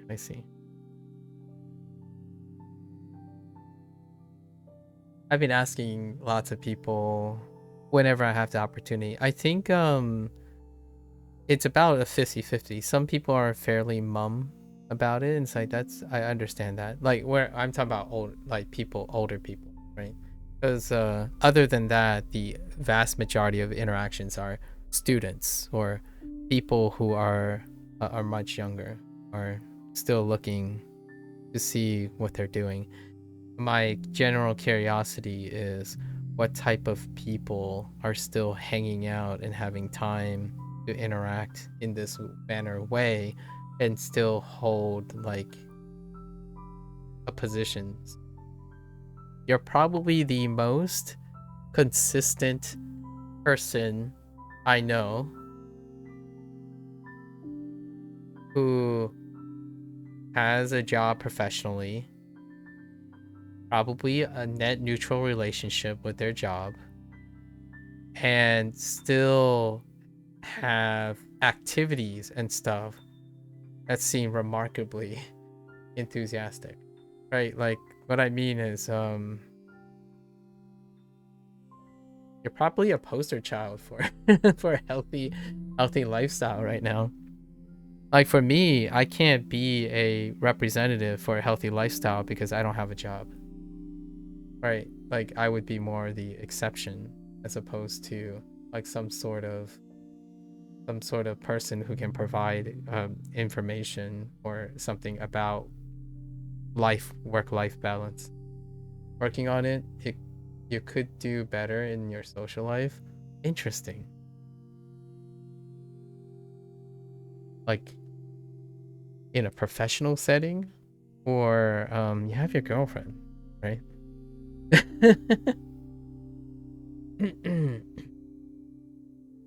Moving to a new state away from everyone I knew was a very interesting experience. Oh, intriguing. Oh, okay. So you weren't always a Californian native. I see. Don't tell me you were in Silicon Valley or something. Did you move from Washington or something, like Seattle?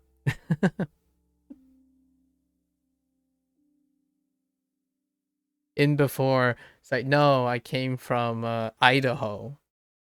Oh, Dallas? Oh, you were a Texan. Oh, yeah, that's right. You know, that's right. You did mention about being Southern. Dallas, huh? Texan. At least that's the only Dallas I'm aware of. I swear this would be a very embarrassing moment if there's another Dallas you're referring to. Which I wouldn't be surprised there's another Dallas in the United States. Probably a much lesser known Dallas. Like for example, every time I mention Lancaster, right? Or Lancaster. Oh, okay. There is a Lancaster over in California, isn't there? Because I heard it a bunch of times when I'm talking to people from the West Coast. I bump into a lot of people from the West Coast, and when occasionally they would mention Lancaster, right? Lancaster, which is the same as Lancaster. I say Lancaster, however, it's not referring to the same city. There are also a city in California with the same name as your hometown. I'm not surprised. Yeah, not surprised at all. Yeah. The place I live has a nondescript name, so it could be like anywhere in the United States because it's two common words put together. You know, like, oh, where did you grow up? Rolling Hills. I'm like, oh, okay. Which rolling hills? Oh, Springfield. Yeah, which Springfield? It's like, oh, you grew up, you grew up in Farm Road. Oh, okay. Farm Road. I see. Which Washington Township? Yeah. Like, oh, okay. It's different than saying, oh, Hershey, right? Like, oh, I'm near Hershey or something like that. And it's like, oh, that Hershey. Yeah, that Hershey.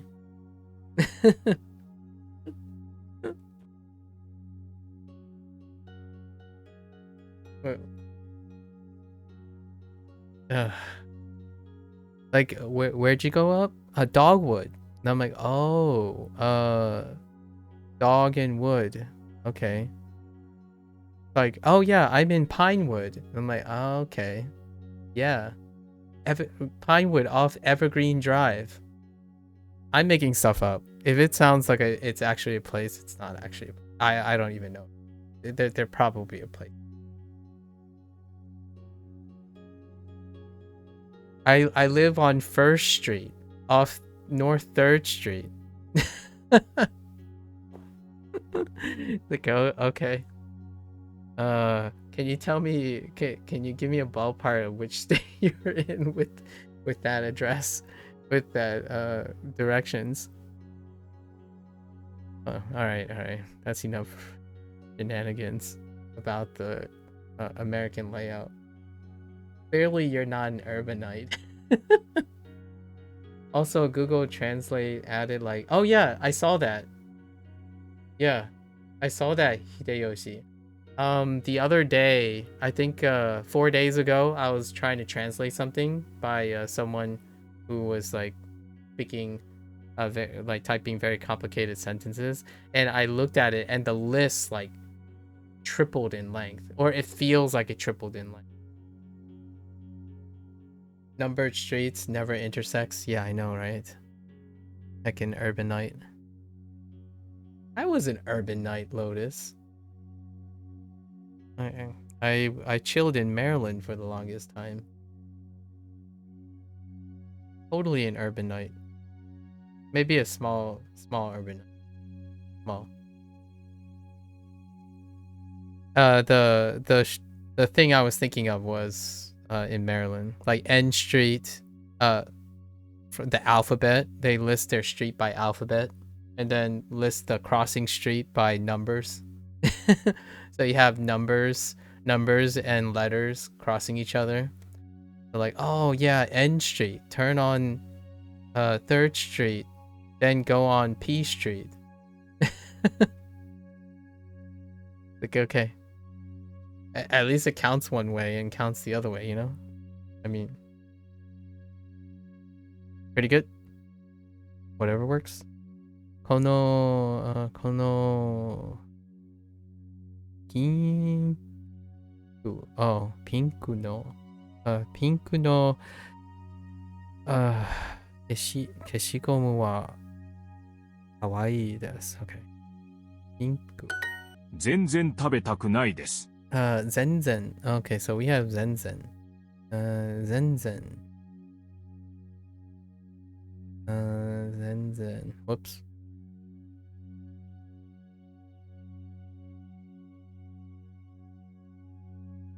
Right. Zenzen.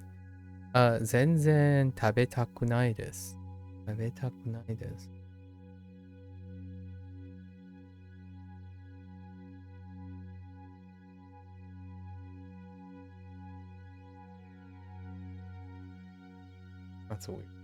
That's a weird thing to say. If there were like a good Navajo course, I do sequestration descent into madness stream. Yeah, I did notice Navajo. Immediately, what I looked for was Chinese dialects, and obviously that didn't happen. In a related note. When I noticed it, I'm like, oh, let's go look at the Chinese dialects. Sad face.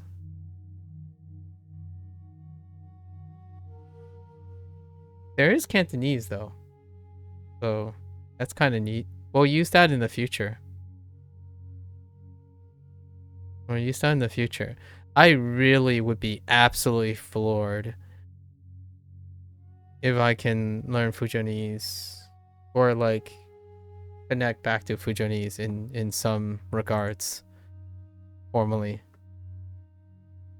I always wanted a verbal mode to express frequent habits acted customarily on other conditions. Intriguing.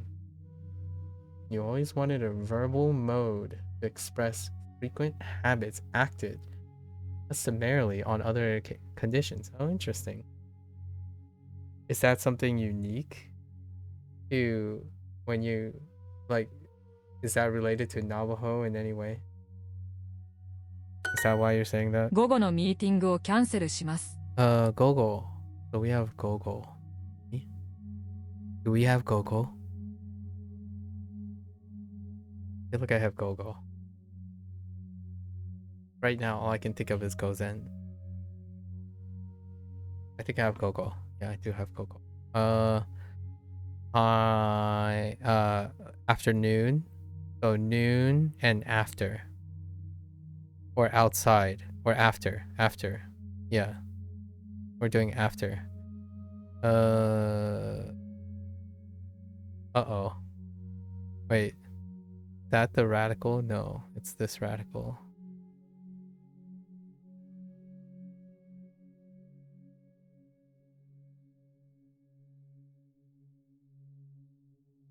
Yes. It's a bit messy because I wasn't sure, but yes. So, ato noon. Ato noon. I got a new mnemonic for this. I got a new... Wait. This works, right? Oh, this totally works. Oh, wait. Oh, this totally works. Ato noon.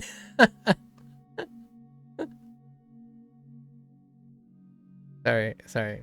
Like, ato... Right. Ato... Ah, the more you know, man. So you can ato this as ato noon.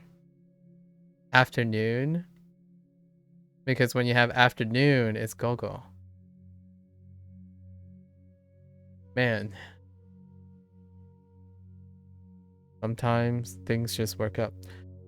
Gogo no wait. 午後のミーティングをキャンセルします。ミーティングをキャンセルします。Alright. Let's focus again. I feel like I prefer to ramble and yap about language as opposed to learning the actual language. 今日今日のピアノのレッスンピアノレッスンレッスンをキャンセルのキャンセルします。No, that's perfectly fine. That's a perfect 後で宿題をします。後で宿題をします。宿題 No, I don't think so. No, we don't have that yet.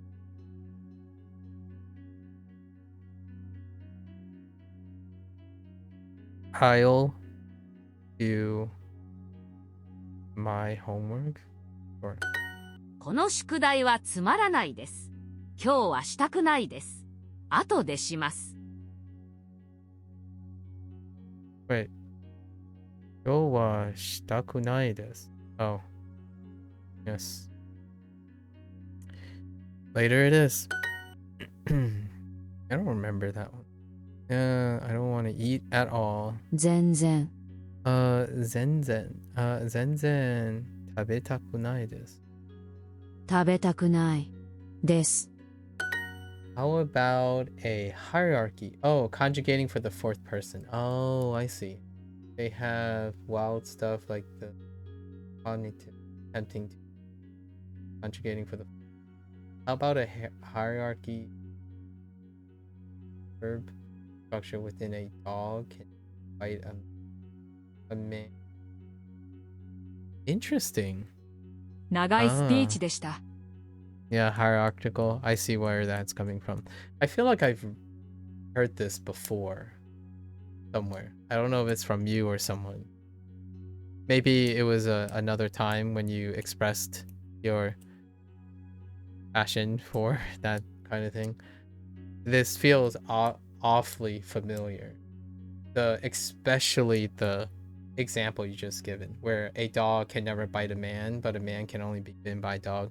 There is a chance that I was watching a YouTube video about explaining proverbials, like like idioms in different languages, and there was a sentiment where you don't voice and interpret certain things because things don't happen as expected. And one of them would be that the dog is not responsible for having the capacity to bite a man, like to bite a person and whatnot. But that is an awfully specific example, and it sounds so familiar.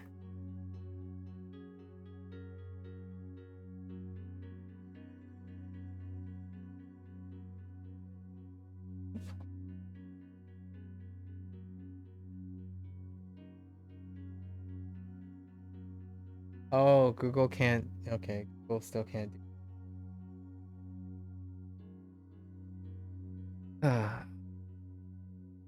That's really neat, though. Oh, you know what? I think there is a chance I was watching a programming that actually dealt with Navajo. Hold up. Well, maybe not now, but there is a chance I might have coincidentally watched a show or a movie that had something to do with the language.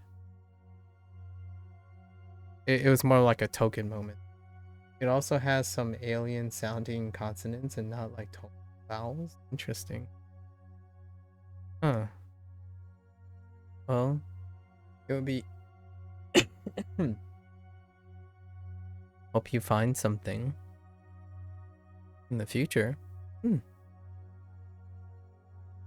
Actually, Navajo was almost brought up coincidentally by that interview that me and Lotus was talking about the other day with the CEO of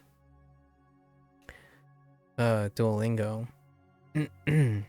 He was citing like rare languages, and the host asked, because they had to ask, if about a very specific Hindi or Indian dialect.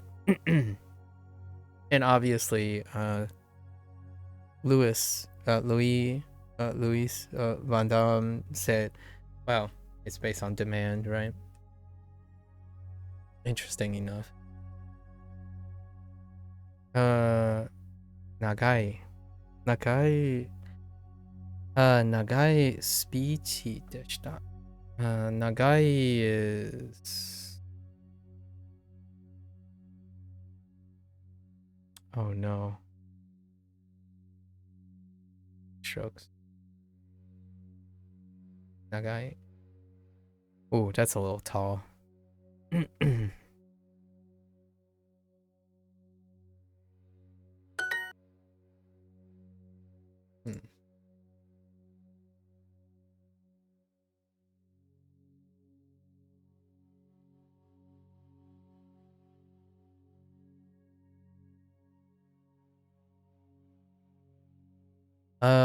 Oh, this was the bad wedding one. Honto, we cover honto. So, speech wa honto ni nagakatta desu.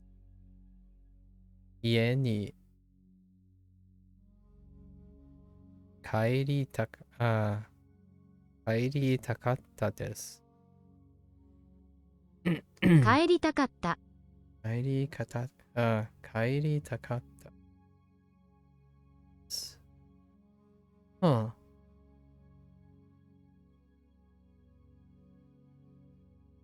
Interesting that oh, this was the rare example.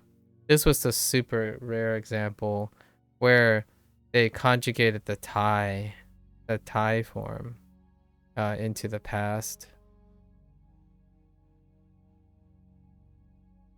They still haven't introduced it formally. Also, it's one of those languages where written form is super irregular, but it makes sense as spoken contractions. Intriguing. Everything to me is intriguing because I don't actually know anything about that language. I should listen to it sometime. I'll make a note. Open a tab. Note. This is Shino, right? Shino no Okasan. Or Shino no, yeah, Shino no, not Okasan, Otosan. Otosan no speech wa tsumaranai desu. Deshita. 新郎 Shino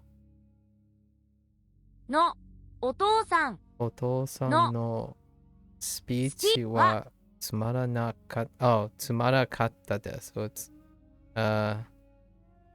right, past tense. つまらなかった Tsumaranakatta desu. です You have to, right. Not deshita. Deshita, nah.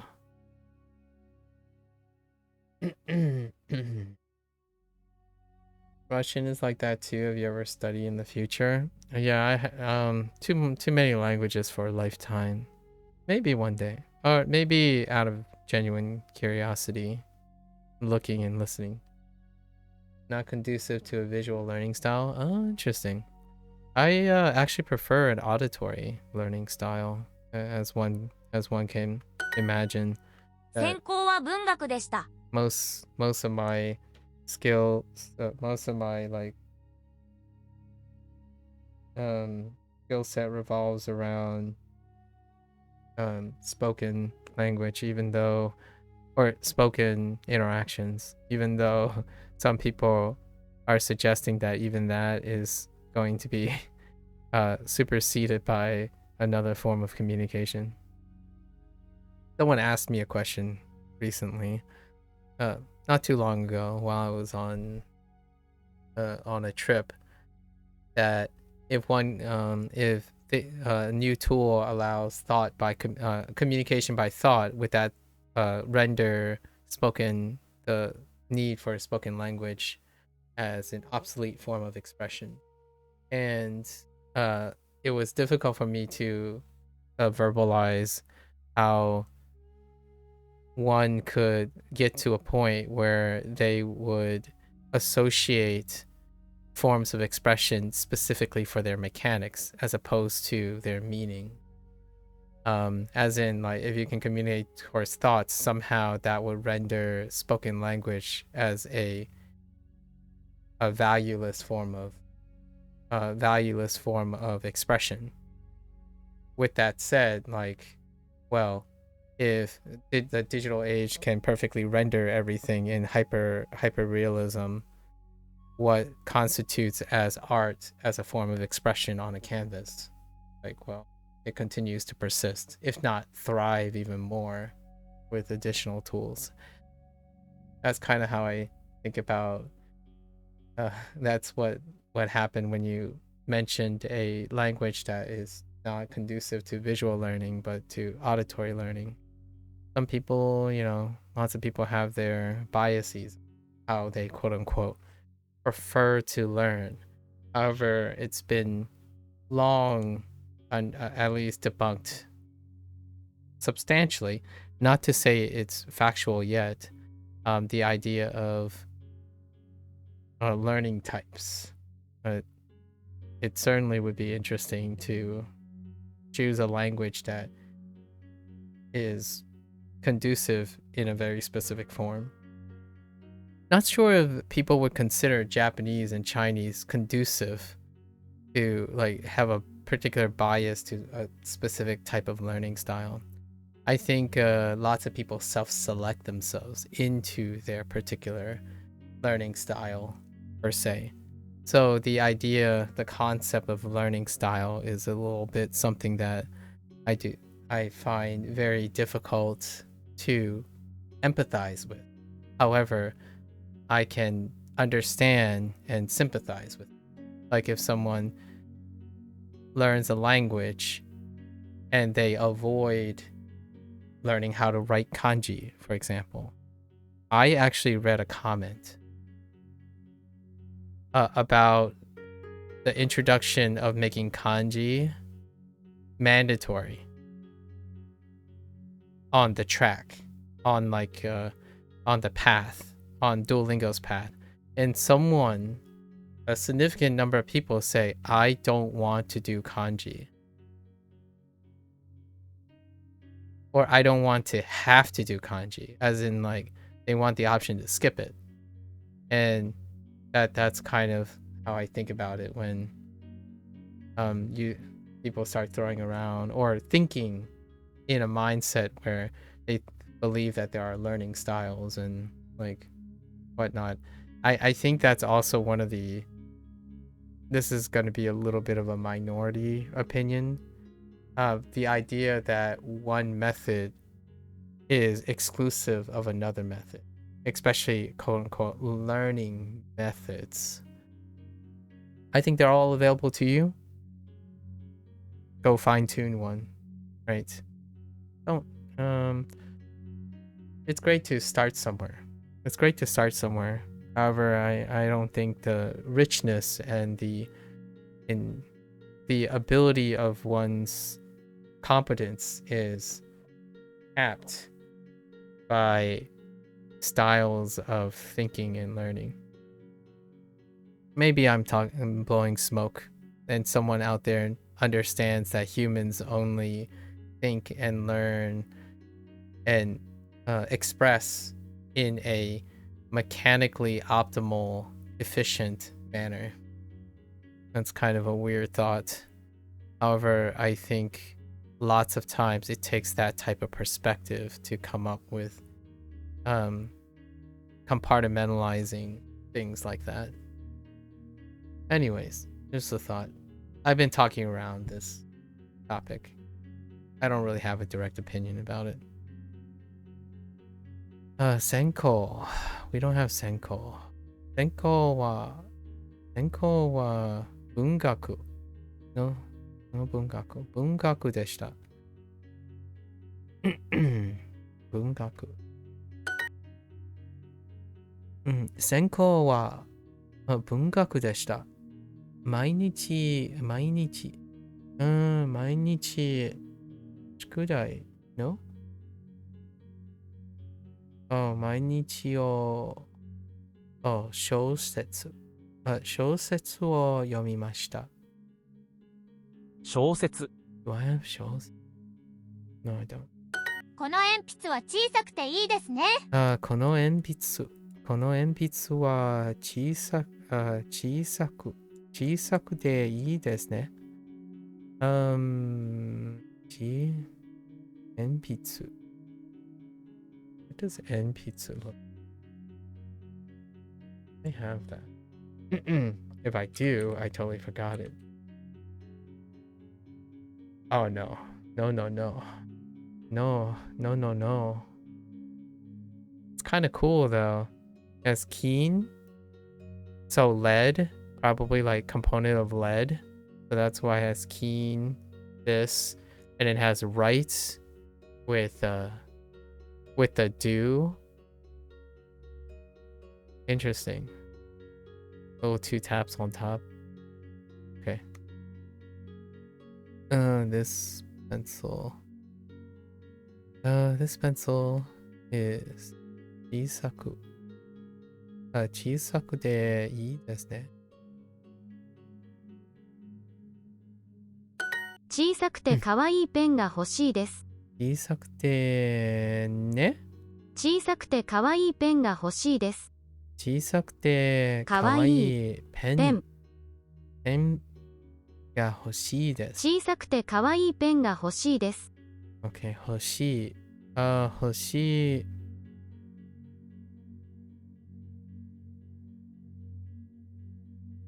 欲しい。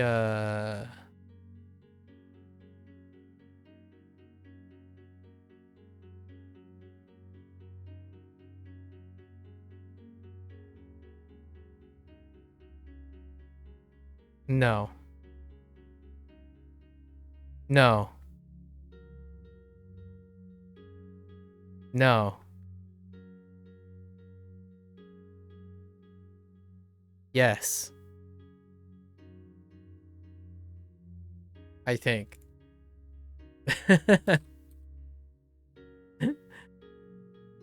Yeah. Okay.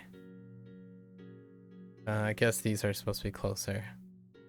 It's really funny now, where like you know enough radicals, you just pick a radical, and you're like, okay, I know this radical. So what doesn't look? I need a radical here, and I'm like, I'm not sure what this radical is. So you write all the possible radicals that would fit here. Like, okay, it could be this, it could be that, and then I just cycle through them and then find Hoshi this. Yeah, that's what happens when you, in my opinion, that's what happens when you write, or you encourage yourself to think about the characters. が欲しいです。 At least that's my take on it anyways. Oh hey, it's after midnight. Oh boy. I might push off. Oh, we were describing nature. Oh, this is gonna go quickly. Oh, I didn't include umi. 海 Today I didn't include umi. Not that it's new, but okay. Natsu. 夏は夏は川で泳ぎます。Okay. 川で泳ぎます。泳ぎます。 Oh, I forgot about Saku. Oh, Saku isn't it? 咲きました。咲きました。はい。登りました。話咲きません。川 I think I said 咲きません。川狭い。泣きます。Did I write 泣きます today? 泣く Yes. 泣きます。登りました。登ります。咲きません。咲きません。I need to stop saying 咲く。川Oh. 終わりました。座りました。I guess if I put tatsu, tatsu should have included 座る。座りました。犬、let's see. 犬は、木に、犬は木に登っています。登っています。Okay. 犬犬。ねの犬が。犬が木に木に登っています。登っています。飛んで登っています。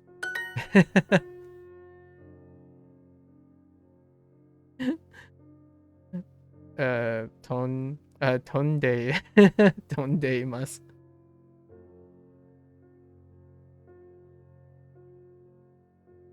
What is that? Ume? Oh, that's ume. As in, what does it mean? Ume. Oh, plum fruit. Oh, interesting. その鳥は鳴きませんでした。 Interesting.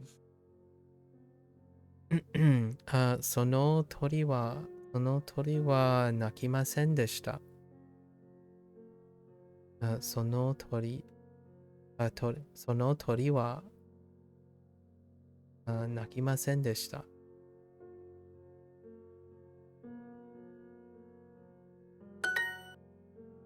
But it's so close to umi, both in pronunciation and writing. Yeah, Duolingo.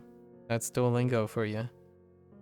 I think I still say this to this day. I think with every increasing kanji and Hanzo character that I have, the one thing that Duolingo keeps on its toes is whenever you have a multiple choice,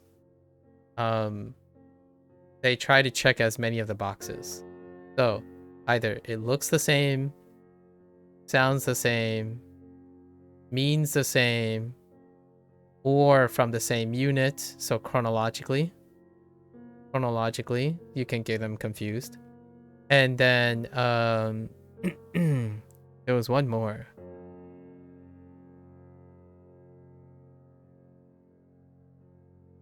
If they are the same,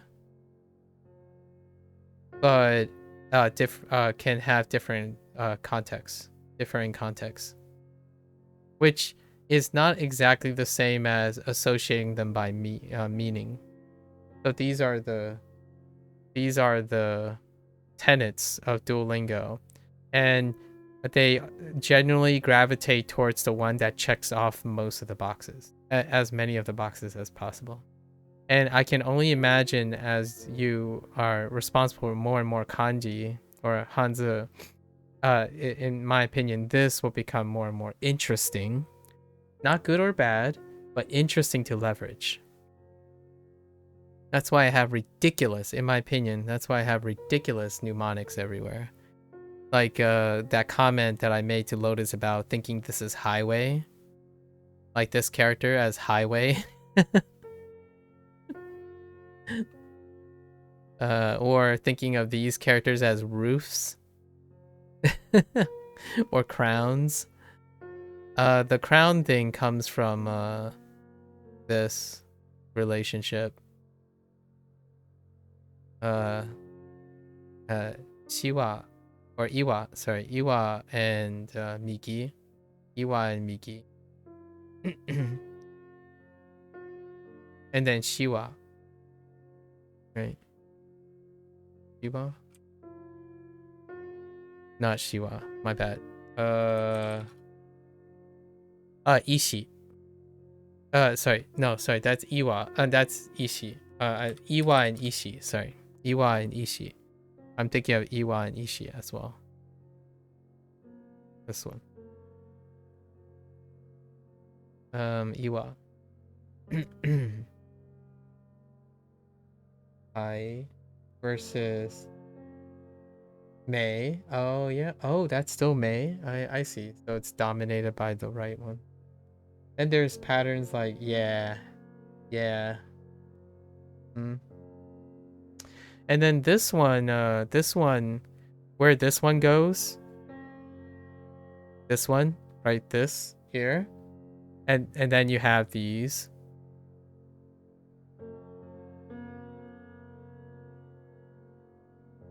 Like, it's probably still the same character, but how you visualize it can really throw you off.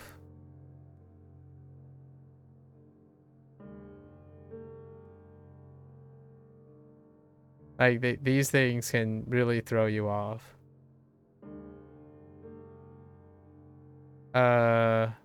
What's another one?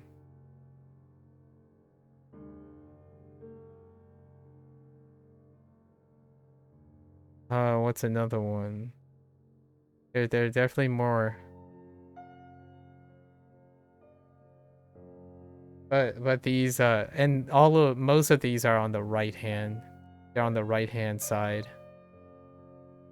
You become very, at least I become very aware of it because like the last example where if you had, let's say you were given this, right?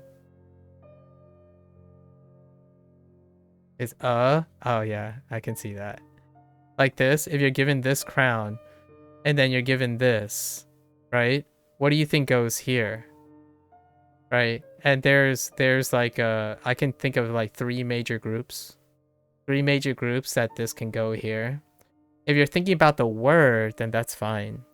If you think about the word that this could be. However, if you're thinking about it from a writing perspective, there's like at least, in my opinion, there's three major groups of radicals, and they're related to each other. What I mean is there are three radicals that are related to each other. Maybe not so in a Venn diagram, but that can go in here. This little spot. It's kind of fun. Think of it that way. Not that it's conducive. I don't think it's conducive to like learning natural language or whatever speaking stuff. I think it's fun game aspect. Like it feels like a fun puzzle. 時々 時々一緒一人で一人で時々一人で一人で海に行きます。います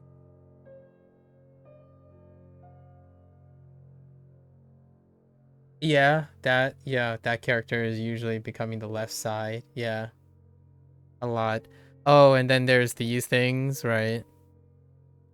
Oh, yeah, the threads. Oh. The threads. What you gotta love this one too, right? This one, this one, this one, this one, and then you have versions of them with different crowns, but this thing it's in a lot, like various different versions. And you already cited this in Chinese. Between like one of the biggest is like 钱我 jiao, right? And that this right side gets a little hard to read if you're not very specifically paying attention to this. Right, like this one. So it's this character still right here. Or like at the top of die, for example.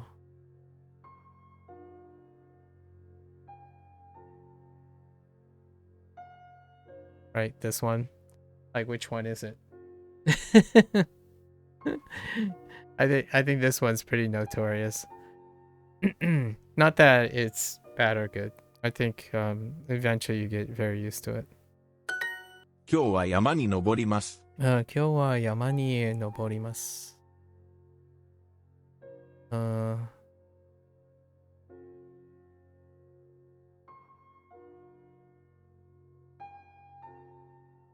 日 I am going to climb a mountain. English.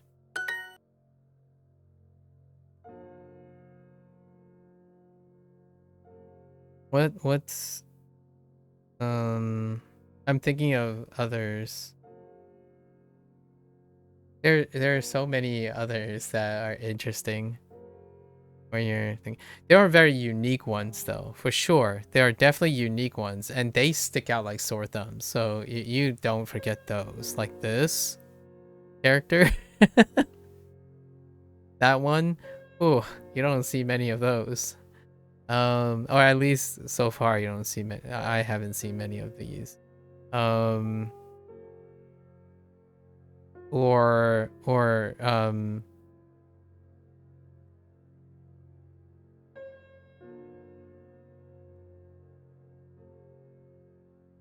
like this one. Like this one. It kind of looks like that. Usually it has this, at least the examples that I'm thinking of. This one, not too much so far. There are some ones that really stick out, and when they show up in a kanji or a hanzi, relatively low mistaking it. Oh, and this one. This one. Ooh-wee. Although it doesn't have like tons of variants, the character itself occurs. The radical itself occurs a lot. Not that it has a lot of variances. Whatever Chinese simplifies animal to, that one messes with you. Oh, I haven't learned animal. Yeah. I just learned animal. I did learn animal in Japanese though. Dobutsu. I don't think they keep butsu in the same way as stuff, right? Pretty sure this character doesn't. Oh, well, it's preserved, so it's not simplified. That part isn't simplified. But I don't think they use it. I don't actually know what animal is. Yeah. Not yet. I'm expecting to know animals soon. Since I just... Oh, it's not bad? Does it have a butsu? Oh, yeah, this one. It's one of the variances. Yeah.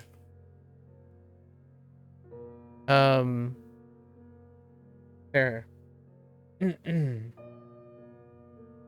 I see. Oh. Yeah, because it... Oh. Oh, okay. Ah, okay. Huh. Neat. You know what's funny? Okay, I'll let you look at this. I saw girl, right? What character pops to mind immediately when I see girl? And I went to look for it, and it, by coincidence, that character is actually in the choices.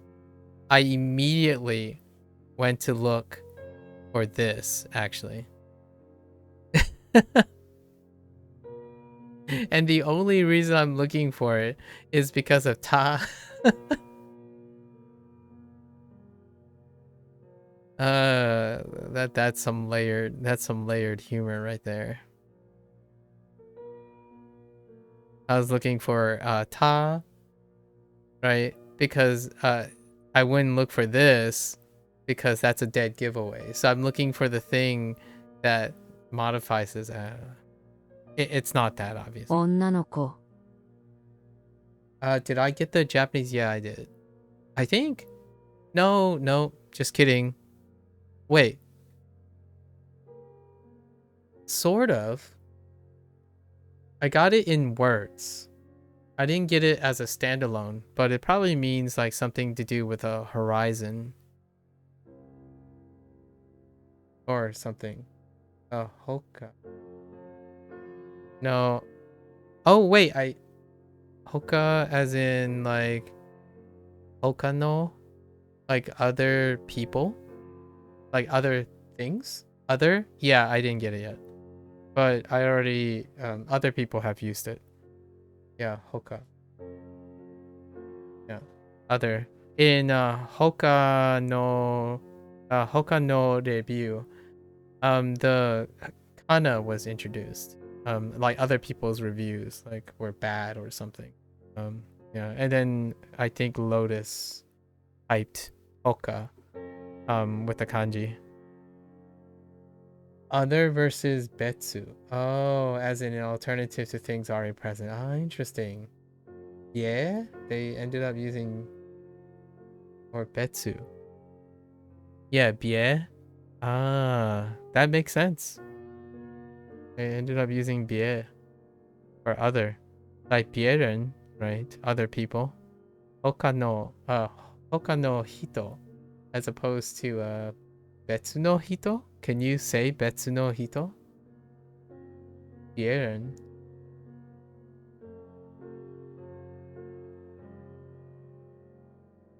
It's all coming together. Oh, you can? Oh, cute. Very cute. I see. Ah, it's all coming together. I tell you, it's so satisfying. I can't tell you how sad. Like I'm sure the two of you, at least for now, like you are the two that I know that has like actively engaging in these kind of things. It's so satisfying. Okay, so let's see. が、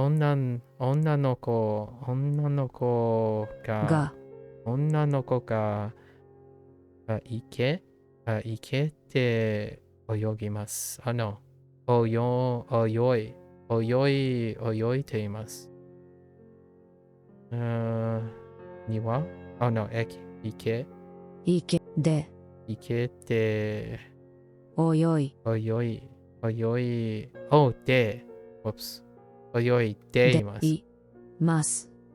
Wait, I might have made a mistake on my recall. I think I might have wrote ite, so I need to remember. It's de. It's oyoi deimasu, not teimasu. You can also say, yeah. You can also say on. Oh, for other people. I see. 冬は花が咲いていません。冬は花が咲いていません。Oh, that's why I'm confused. That's why I didn't distinguish between them. Yeah, because the dots carry. I see what you mean. The dots carry. Yeah. Because saku is the other example that they ended up using, and then oyogu has the dots, so then the dots carry to the te. Yeah. Yep.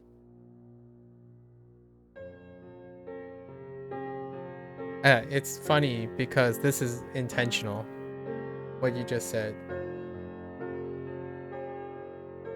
Yeah, I'm aware. No, that's part of this unit. That's what we're doing.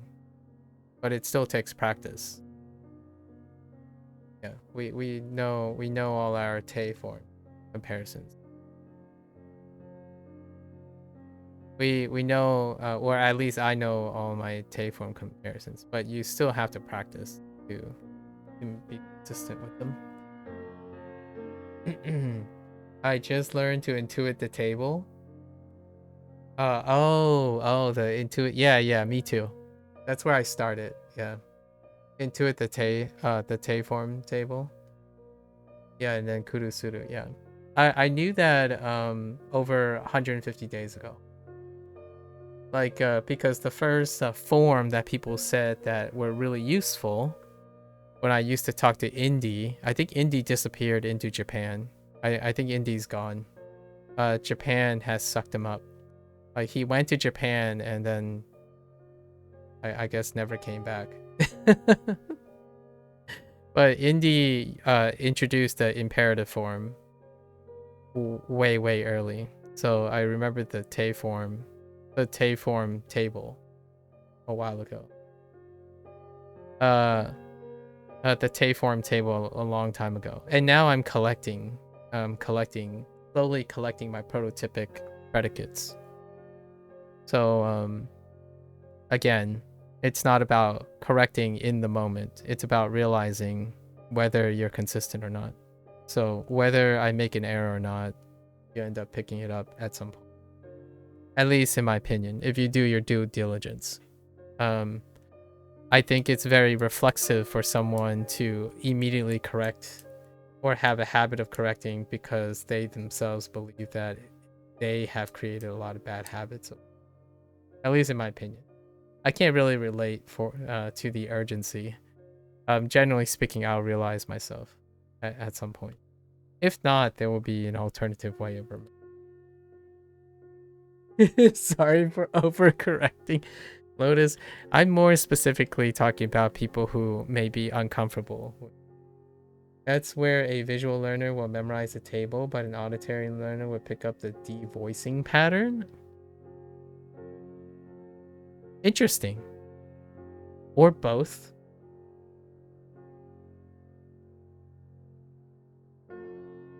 It's cool for the teimas, yeah. Wagotabi ended up doing not the mas form immediately. They actually went for the plain form, I think. At least for the imperative. Oh, and they immediately went into conjugating, or like using it as a conjunction as well, which is interesting. That's where they are at right now. They're using the imas, right, iru thing. Yeah, again, that's where a visual learner will memorize the table, but an auditory learner will pick up the devoicing pattern. My response to that type of thinking is that people tend to do both to different degrees. They don't specifically exclusively do one or the other. There's a high chance that someone is intuiting the auditory devoicing pattern while at the same time visually learning. Now, you can choose to only devote to one of those, and that's perfectly acceptable. So, for myself, I spent a lot of time listening to people saying de, and de with the tongue movement, right? De. In fact, here's a visual learner thing that I think is really interesting. When you see a Japanese person lip move, you can see their tongue on all the T's, and you often don't see their tongue when they do all their D's. So that's combining both the visual expectation and the auditory devoicing pattern between he and de. So you can still combine all of them if you want. Being exclusive or finding ways to discern someone from a pattern sounds to me like setting yourself up for an expectation that I don't particularly think is realistic. It's a great point, though. It's used for great points.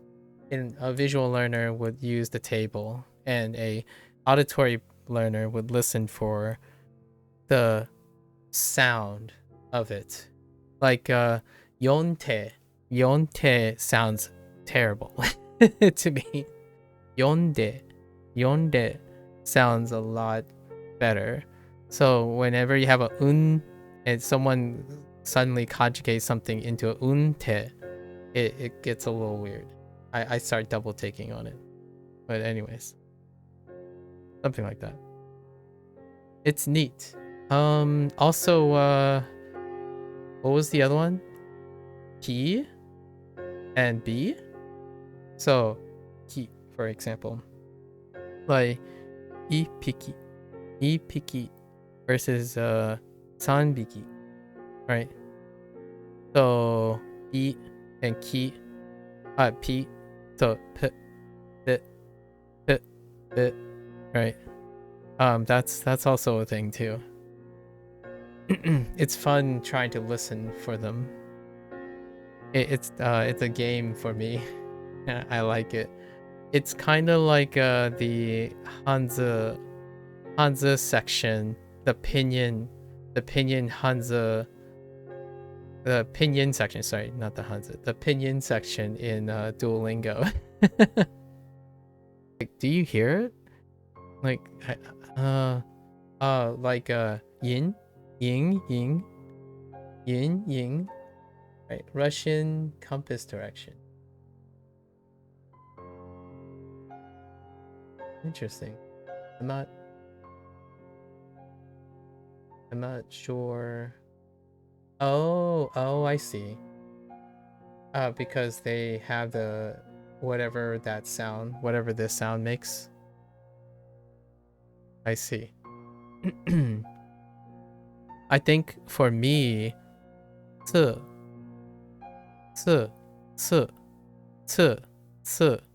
when you hear things like this very quickly in a sentence for Chinese, a lot of times I feel people rely on context than actually hearing the difference between these two, in my opinion. Like, because of interpretation, you can skip very specific places, and 这 and 是 and 这, or what's another one? This one, right? These ones, you can process most of the things without literally listening to, like, oh, I can tell that that's a pitch difference, or like there's a those are different. I think it all works together some way. People find their way working around things. No need to, or at least there isn't a necessity to focusing on one or the other way of doing things. I had a better example than those. One is probably sing, right? Sing, sing, and sing, sing, sing, sing, sin, sing, sin, sing, sing, sing, or something like that. Also, yeah, Russian spelling rules don't match the words at all. Yeah, I understand. That's why I wrote it out. I don't know what the sound is. It doesn't match the rules, so it's probably very close. That's why you said those examples. They're probably very close.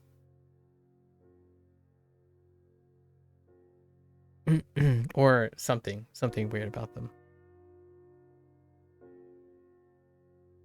冬は花が咲いていません。咲いていません。咲いて。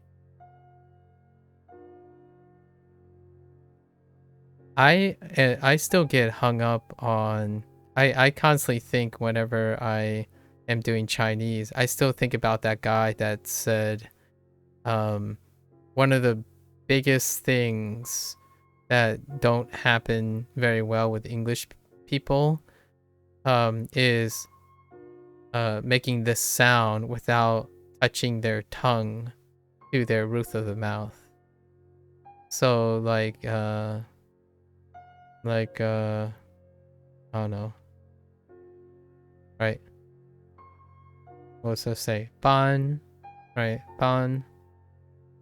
So you leave your mouth open, so ban, or like ban, as opposed to ban. And I kind of disagree with that person. However, it does make sense, or I see what where they're coming from. If someone's saying ban, like xiang, xiang, right? xiang, ban, shan, ban, but that's like extra syllables and whatnot, so it's not that exaggerated even if you tried.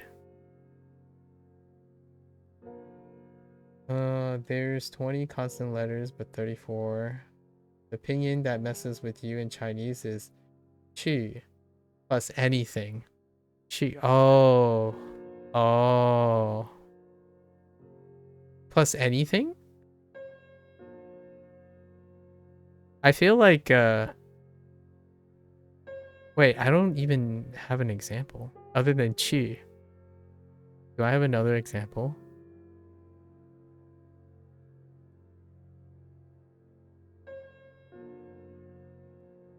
Is that why I don't have an example yet? So what is that? Chuan. Chuan.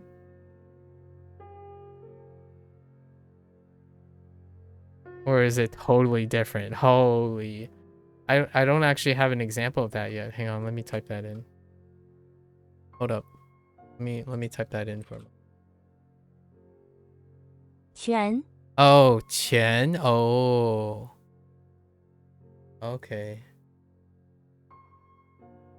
Yeah, I don't have sparrow either. What about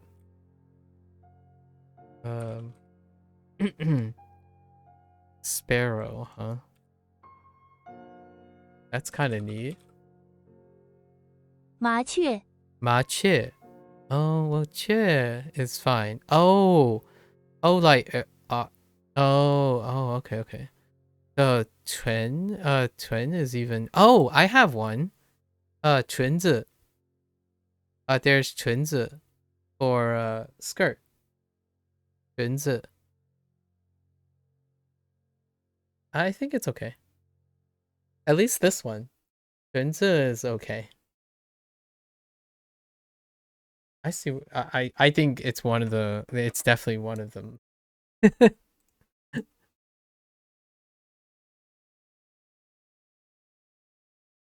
Or another good example is all the exceptions with this. Ugh. It's because I read it as the Spanish porque. Ah, me too. Me too. Yes. Yes. That's awfully specific, but I know what you that's awfully specific, and by coincidence, I know exactly what you mean by porque.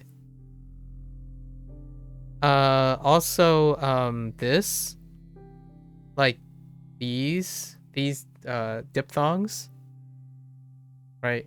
All of these diphthongs in Chinese, for the first attempt, like I would say them differently, and then I would automatically correct. So like yuan, right? In the beginning, earlier on, I keep saying yuan, or yuan, right? Yuan instead of yuan. Like all of these like versions, and it often can end up including chi. It can be any though. And I think these things with the wa, kind of like the wa, it's fun to say now.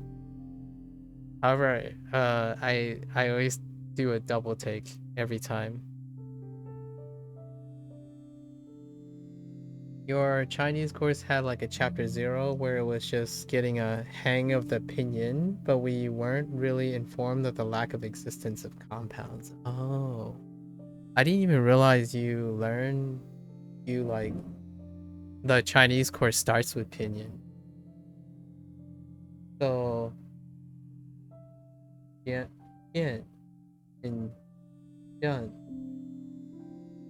So Jian kids would write as Jian. Oh, okay. Oh man. The E's in the beginning. Oof. Coming from Japanese. Oof. The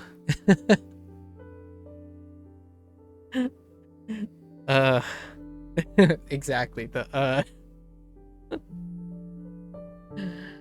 give them like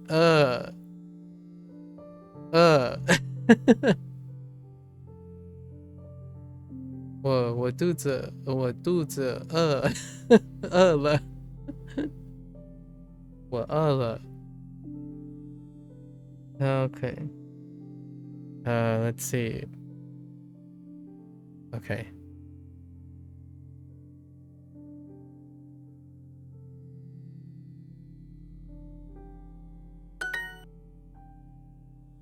I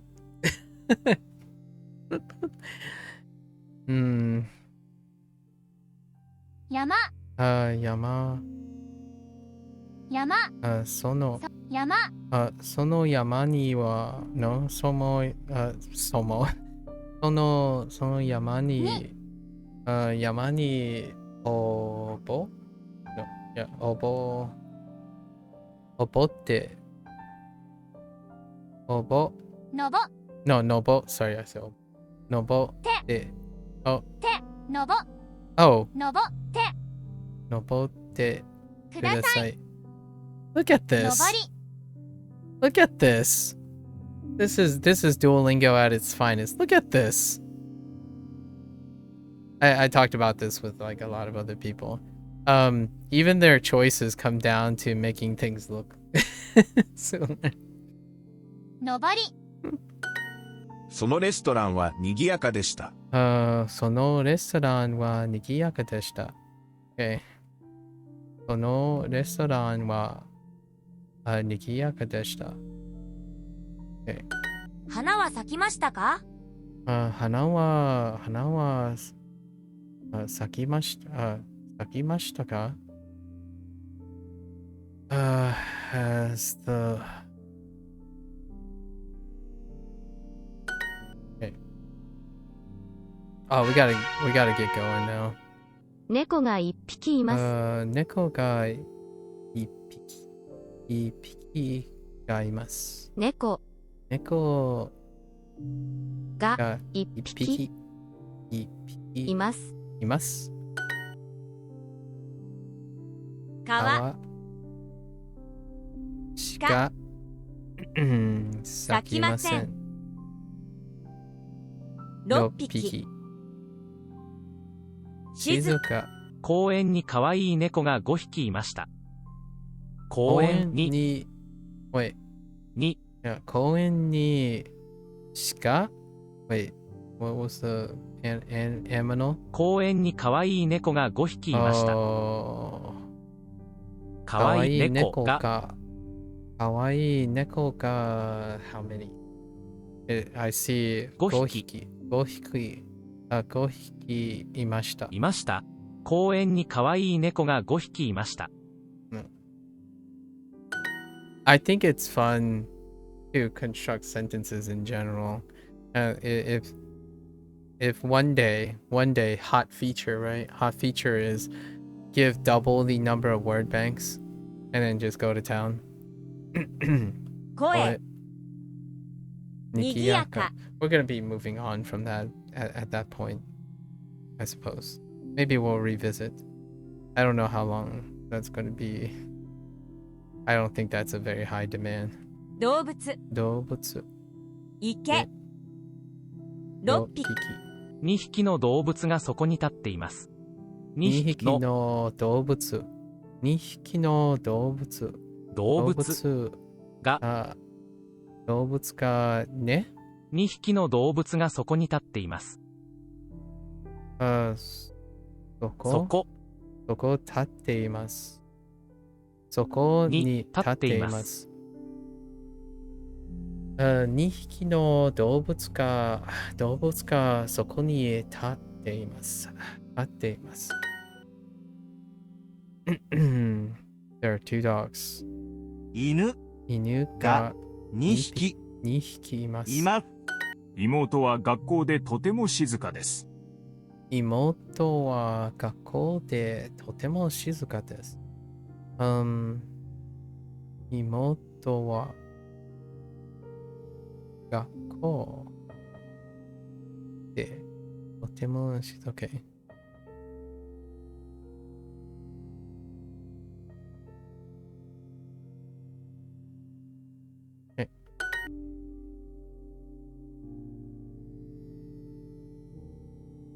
2匹。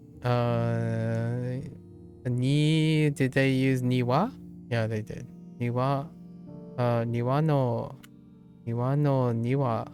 いや、庭の鳥が空を飛んでいます。庭の鳥が庭の鳥がそれを飛んでいます。庭で鳥が鳴いています。庭で鳥が、庭、wait, 庭で鳥が鳴いています。So, 鳴く into E, yes, 鳴いています。Reminding myself, birds. 庭で鳥が鳴いています。Okay, birds are singing.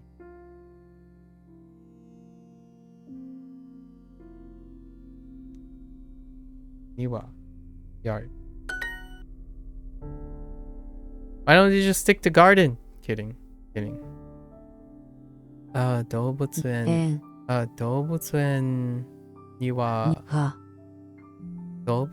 には熊がありますか? Or, oh, actually.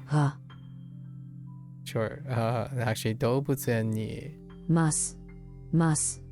Oh, wait, hold. No, we're fine. Wait. I guess it really doesn't. Does it? I was thinking this, but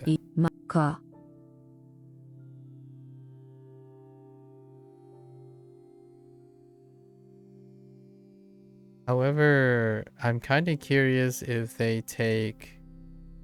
Oh no, maybe they want. I'm kind of curious.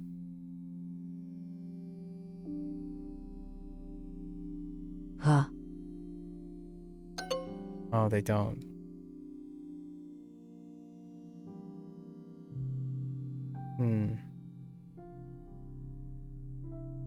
Probably because it's marked. Interesting. Are they doing a Iwani no? Oh, no, they haven't yet. They were close. They did it pretty close. They did niwa and niwa in a sentence. They didn't put niwatori yet. So we don't have niwatori for chicken yet. 上野動物園はとても古いです。上野動物園はとても古いです。Yeah, they haven't yet. I was kind of expecting it at some point. Also, we learned new animals this time around, but niwatori is not one of them.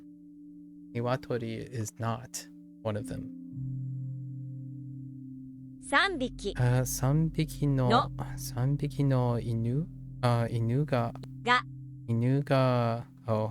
店で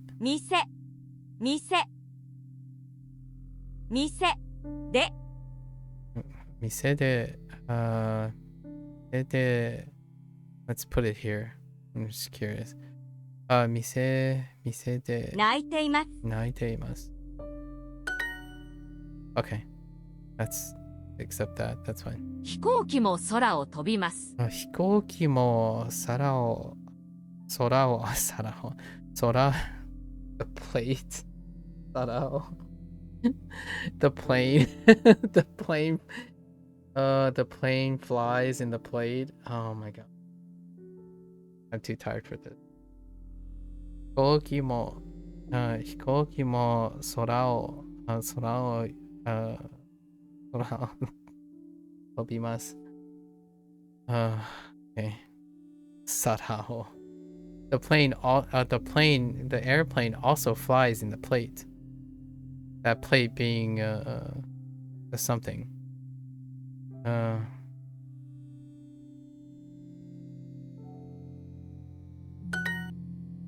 Okay.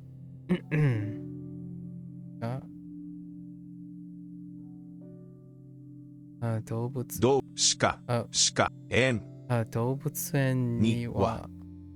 園には鹿が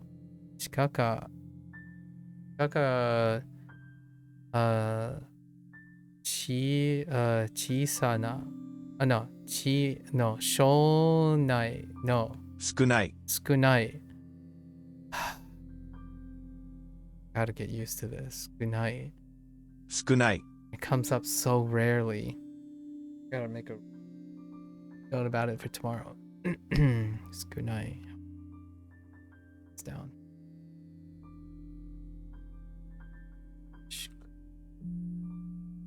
Okay. Wait. Good. No, wait. What?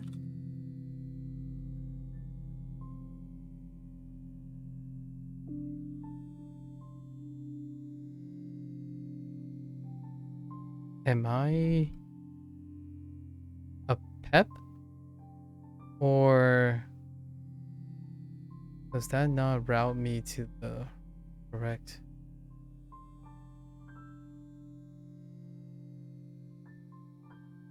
Night.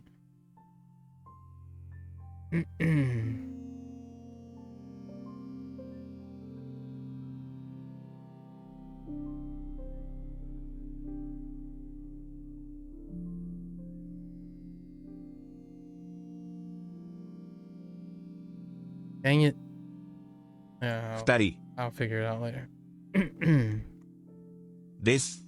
です。朝鳥の声がしました。朝、鳥の声がしました。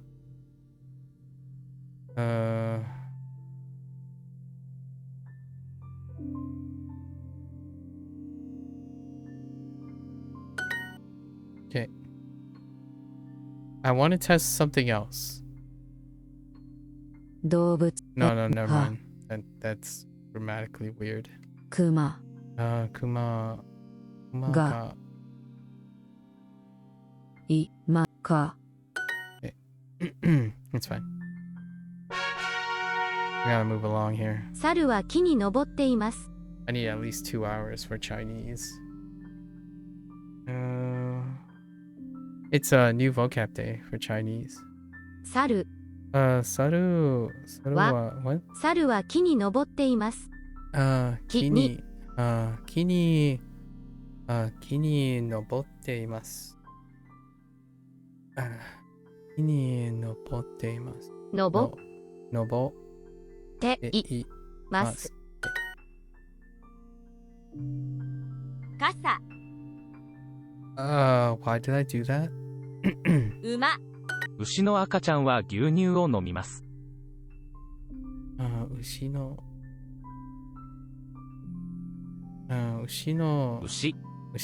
赤ちゃんの牛の赤ちゃんをを牛乳は牛の赤ちゃんは牛乳を飲みます。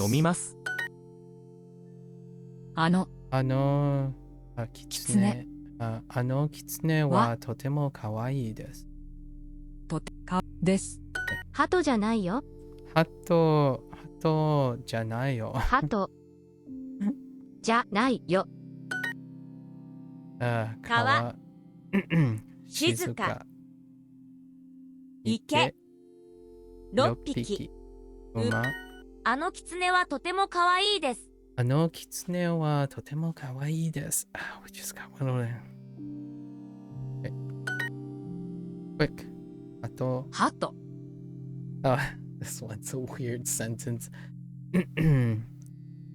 は鳩は馬に乗りました。乗りました昨日は牛が生まれました。昨日は牛が生まれました。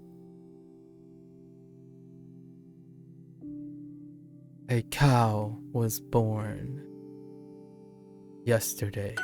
Okay. There are no cows in the zoo. Imagine seeing a cow in the zoo. Well, it could be an exotic cow. 動物園動物園には牛がいません。それは私の馬です。それは私の馬です。な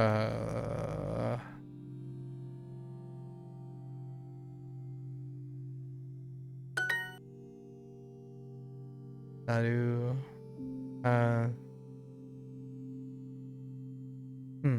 Okay. Imagine being a Japanese streamer and never being told about possums in the US. Actually, do Japanese people like possums when they see possums?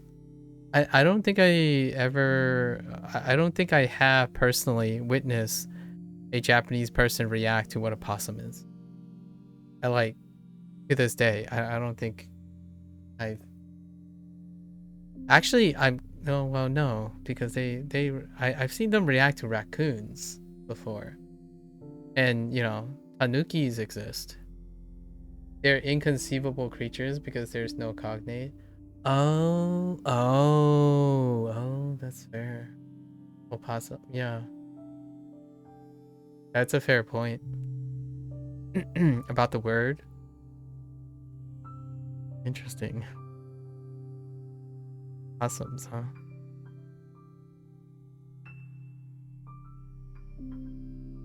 No cognate. I wonder what other animals have no cognate. What about coyote?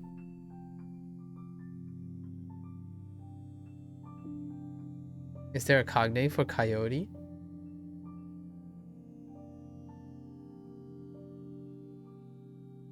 Giant rats looking things with young on their back and creepy human hands. Wolves. Oh, they use wolves for coyote. Oh, that's fair. Do they use wolves for hyena as well?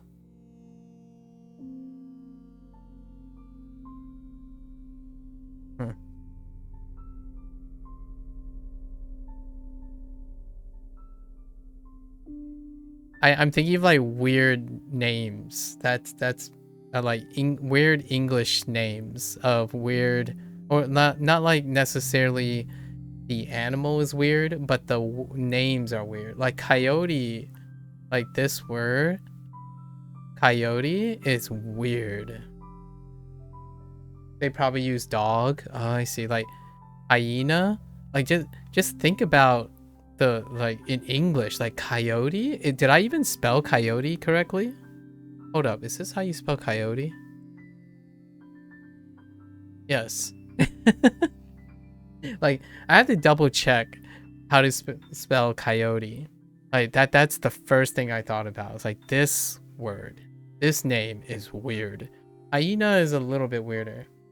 And I was just gonna say kangaroo. Yeah, I was immediately gonna jump to kangaroo.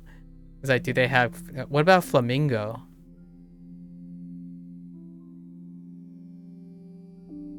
Oh well, no, I think that's fine too.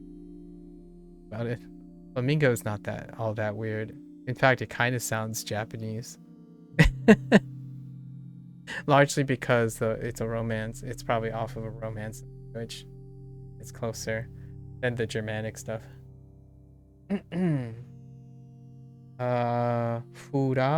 Furamingo. Yeah, it translates. It does pretty well. Yeah, coyote is what I was thinking of. That's the best I got.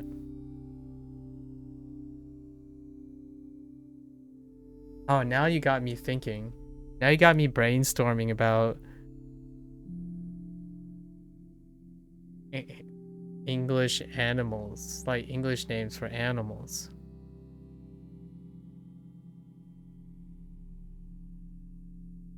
You know one thing? Now I'm proper upstate with Stewart's shop and all. Wait. We've been getting fissures up here, which are truly inconceivable. Fissures? How do you... Oh, you're gonna have to clarify that up. I'm not sure what the last two comments. Now I'm proper upstate with Stewart's shop. Here, which... That's a little beyond me. ご飯ご飯 They're these huge badger Wolverine things. Oh, okay. I see. They have a word for Wolverine. They're called them fisher cats. Oh, okay, okay. Fisher cats. Oh, what about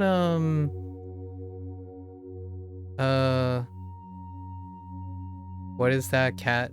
What is the cat in the United States? Not a cougar. I'm not talking about cougar. What are those like? Not Bob. What about Bob? A bobcat? It's probably just a cat, but bobcat. That's not what I'm thinking of, but it's one of the larger cats, felines. I don't remember anymore. A panther? No, I don't even know if panthers. Do panthers? I know very little about wild animals. I'm not even sure panthers are here or not. Minx? No. What's a minx? Did I just make that up?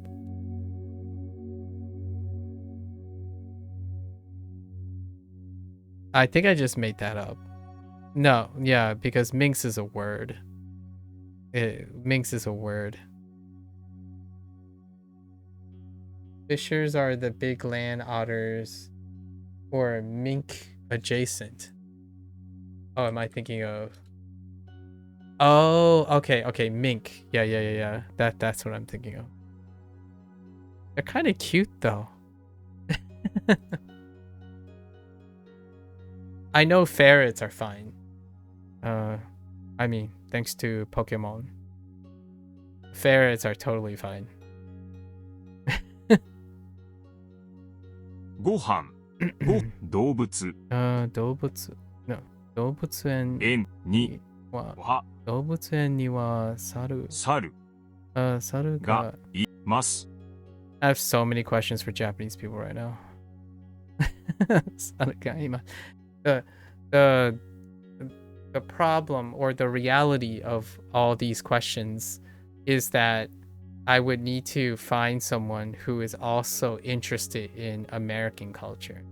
As in, like, they have to be reverse of me, but also equally as enthusiastic. And that's, I feel, in my opinion, that is not as common as one might want to think.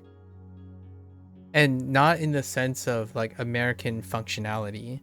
And it's the same, in my opinion, it's very similar to someone who's learning Japanese in order to assimilate to Japanese culture. Not in that sense. More like someone who's like the idea of comparing and contrasting two coexisting cultures, as opposed to foregoing and selectively being in the culture, in the target culture that they're going into.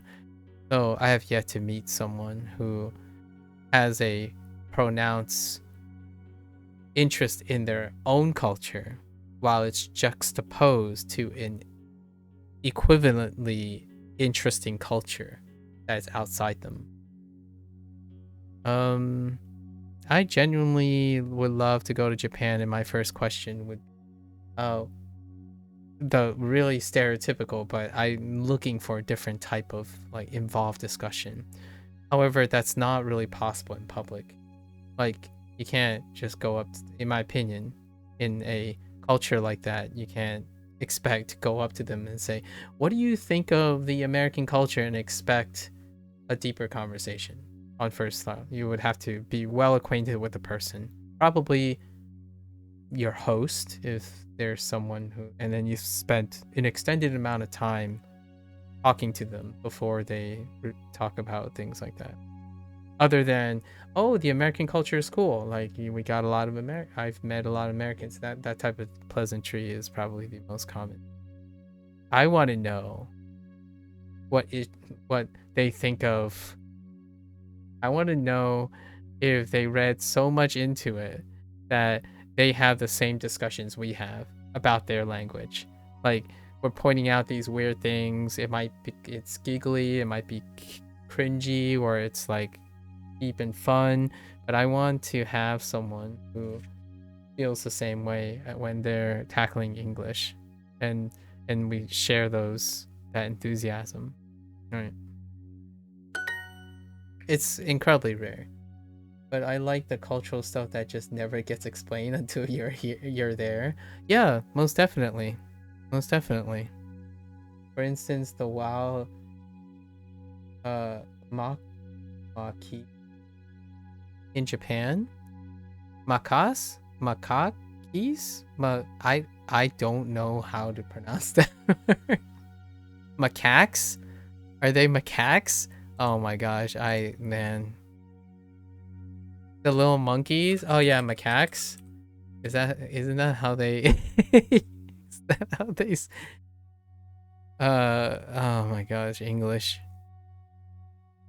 Yeah, those guys who like steal yours straight up coexist. The macaques just straight up coexist. They're like, oh, hey, you have a great dessert. You have a great dessert. Yoink, mine now. Yeah, really, really well conditioned macaques. 猿は東京で生まれました。 Honestly, that's the first time. It's been a while since I've seen this spelled out. I haven't. It's been so long since someone has written this.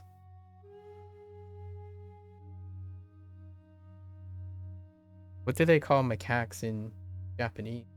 Is it saru? They just start with saru. Which is here too. Saru wa Tokyo de umaremashita.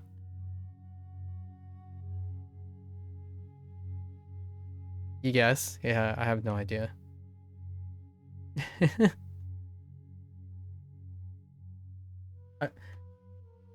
Here's my thought, right?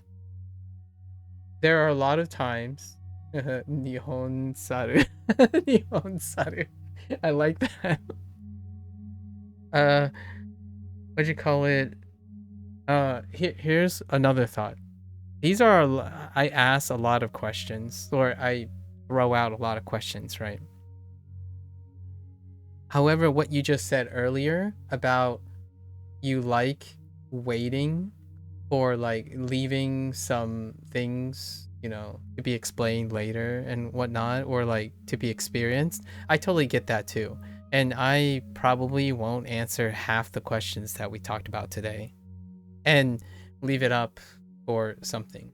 Because, yeah, sure, you can have all the free time in the world and it would do that. But sometimes I let it go.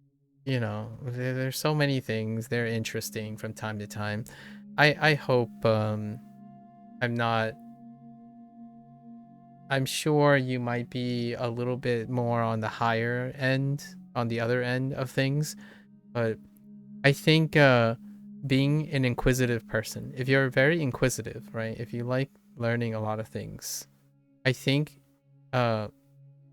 it's very healthy to be incredibly curious, while at the same time not necessarily go down a rabbit hole of trying to be comprehensive. I think that's what I want to say in a very short, concise way. Comprehensive is, in my opinion, erring on the side of being comprehensive often is very non-sustainable.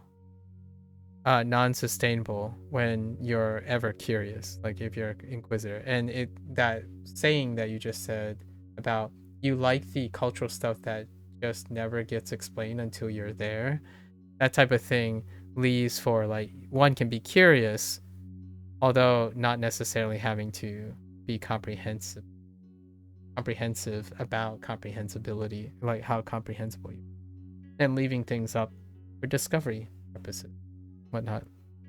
So I think of a few questions to answer every day in the evening and look them up and whatnot. In the long run, though, with every new detail comes more questions, in my opinion. When I learn something, I have 4 more questions. Learn one thing, 5 or 6 more questions. And that's kind of something that I feel the internet encourages, stigmatizes. I think the internet, not deliberately, like no one's going out of their way to do it maliciously. I think the idea of the internet causes that necessity. Like, oh no, I don't want to do this until I know everything about this. Or like, and then one of the things you mentioned is that, oh, I know so much about it, you exhaust yourself from it. And then when you go and do the thing, maybe, or encounter the thing, it becomes mundane and it becomes deflated. At least that's what happens a lot of times. People's passion becomes deflated over time. It's like, oh yeah, I've already seen this. Like, oh yeah, I know about this. And like, oh, well, this isn't as good as this one. Like, oh, hey, look at that guy. He's enjoying something from 2020. It's 2024, bud. Like, get with the new and shiny. That kind of thing happens quite. Sorry, your comment was very it was a lot. It struck a deeper meaning. So I wanted to emphasize that it is incredibly healthy to have that type of perspective, especially for someone incredibly intellectually inquisitive, largely because if one predicates on being comprehensive, that's a really deep valley of despair for the rest of your life. You know, the valley will go so deep that you'll ultimately live unsatisfied, in my opinion. And that's kind of a tough thing for me to say, as it's not always. I'm not going to say it's always, and I'm not trying to forecast, but it is a very likely case that it can happen where, like, oh yeah, I can't do this if I am I not perfect and whatnot. It's nice. I've learned to embrace that. Sometimes people telling me things I don't know is probably easily one of the best parts of my evening, or like every day. Like, not that they know that it means a lot to me, that they get the satisfaction for demonstrating that they know it all, while I get the satisfaction of getting to know something because I didn't go out of my way to make sure that I know everything. So I don't like saying the word I know already all the time because it becomes very boring. Makes things very boring and predictable. Anyways, just thought I say something about that comment. It's a comment that I view very fondly now, when people still are very excited to look forward to not knowing what is to come, to leave it up for how one will respond and have a genuine reaction to it, right? I say this because people visit Japan with an incredible amount of internet information, and ultimately I have a few personal acquaintances that went there trying to follow all their information, and I would say largely forgot to live in the moment. And that Japan trip ended up being more of a practice of what they preached versus appreciating or having the opportunity to take in what can happen naturally. Japan doesn't have skunks either. Oh, skunks. But they know what they are from stuff like Pepe Le Pew. Oh, you're right. So we can rule out any Disney influence things, right? Because as far as I remember, there isn't a famous Disney possum thing, but there are lions and there are hyenas. Well, you know, Lion King, right? And there are coyotes in Disney. So I guess you could technically rule out a lot of any Disney animal that is highly shown that would probably be exposed to Japan. So all the Disney animals are probably like, yeah, fair game. So what does that leave you?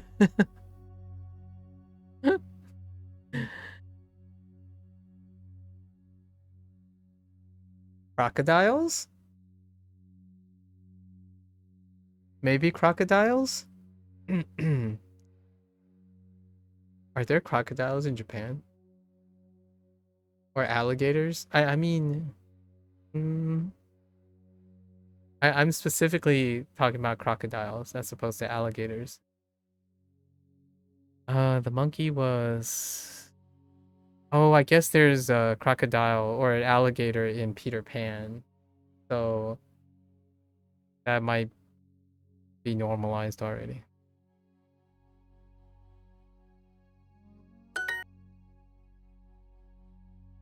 Watashi. 私たちは、キツネ、wait. 動物園。動物園で、キツネキツネを見ました。ました。鳩は馬に乗りました。あとは鳥にoh no 馬にあとは馬に乗りました。This is such a weird phrase. The pigeon rode a horse. Okay. I guess China might have had them at one point. Oh. Fair. Oh, I totally forgot about caimans. Caimans? I usually call them caimans, but I don't know. That's because if I say caimans, it reminds me of the Cayman Islands, and I'm pretty sure I'm pronouncing that not good enough. English problems. I'm not sure if they're caimans or caimans. I'm gonna say cayman. 昨日、山に登りました。昨日山に登り登りました。ました。Yeah, big dangerous water lizard. Yeah, I know what they are. I don't know how to pronounce that word. Yeah, at the moment. 動物園 or that name. 花は咲きましたか？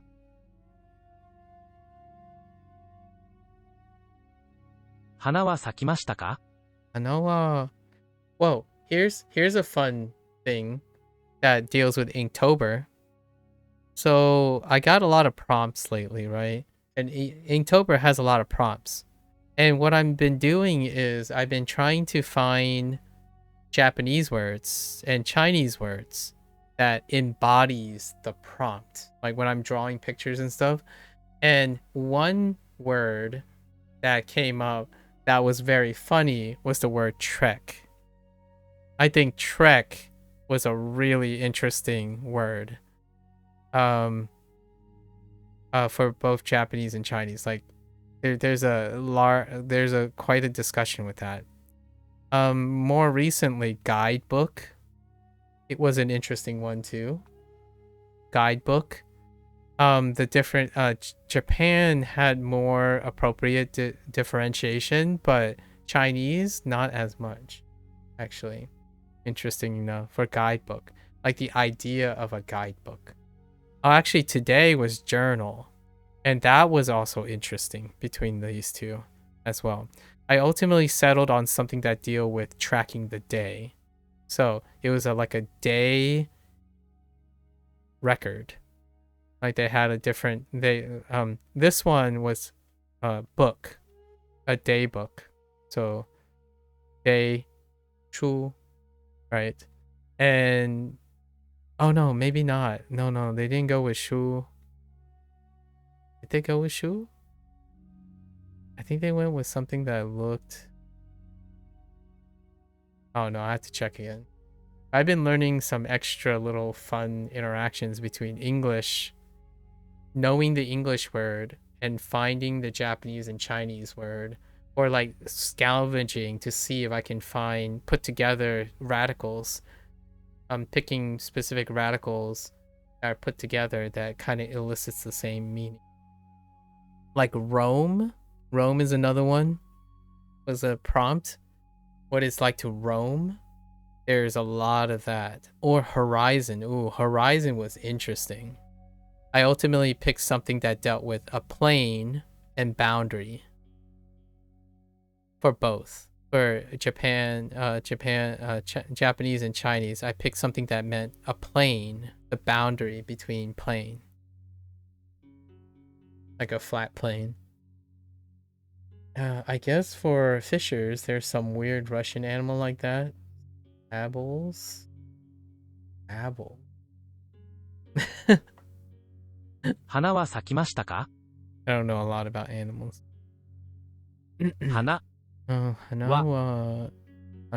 は what? 咲きましたか？咲きましたか？ Short. 海海。打つ What the heck? 熊、熊。大人大人。川、川。池、池。結婚、馬馬。大人川、鳩。鳩、傘赤赤ちゃん。猫が一匹います。猫が一匹います。このお店はいつも賑やかです。この店はこのお店はいつも賑やかです。この店は something とても賑やかです。このお店はいつも賑やかです。あ、いつも。いつも賑やかです。Wait. このお店はいつも賑やか。Okay. 静か。人。離婚。海女の人。3匹。 3匹の犬。の3匹の犬。店で。店で。で 店で3匹。3匹の犬がね。泣いています。泣いています。今、鳥が鳴きましたか？今、鳥が鳴きましたか？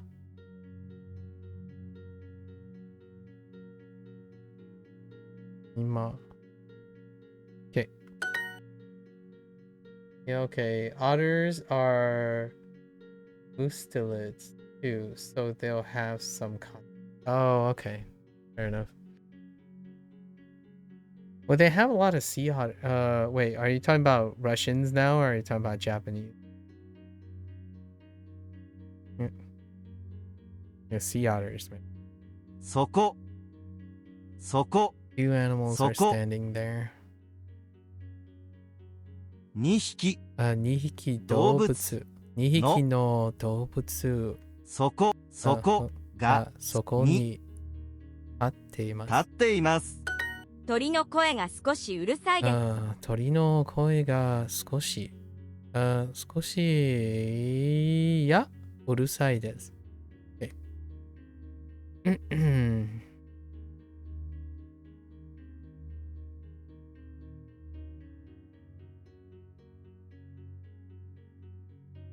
The birds sound. Wait.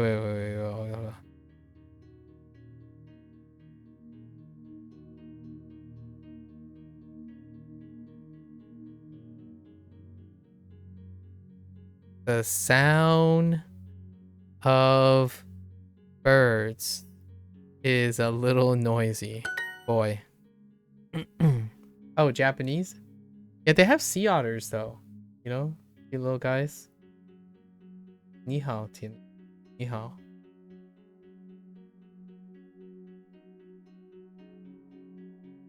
Plane was flying in the sky. Jeez. 飛行機 Hikoki. の Hiko. の We're still finishing our Japanese lesson. Hikoki.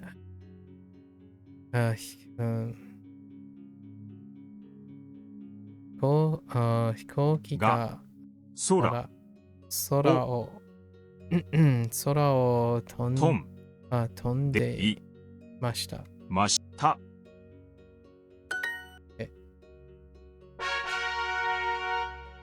All right, we're not gonna complete this section, this thing. We went two way over, like an hour and a half over. So we're gonna switch gears now. We gotta switch in our Chinese lesson before the day's end. Konnichiwa. Something. Oh, I keep. Oh. Interesting.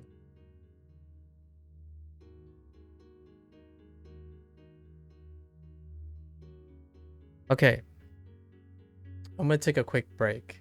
I'm gonna get something like some glucose here.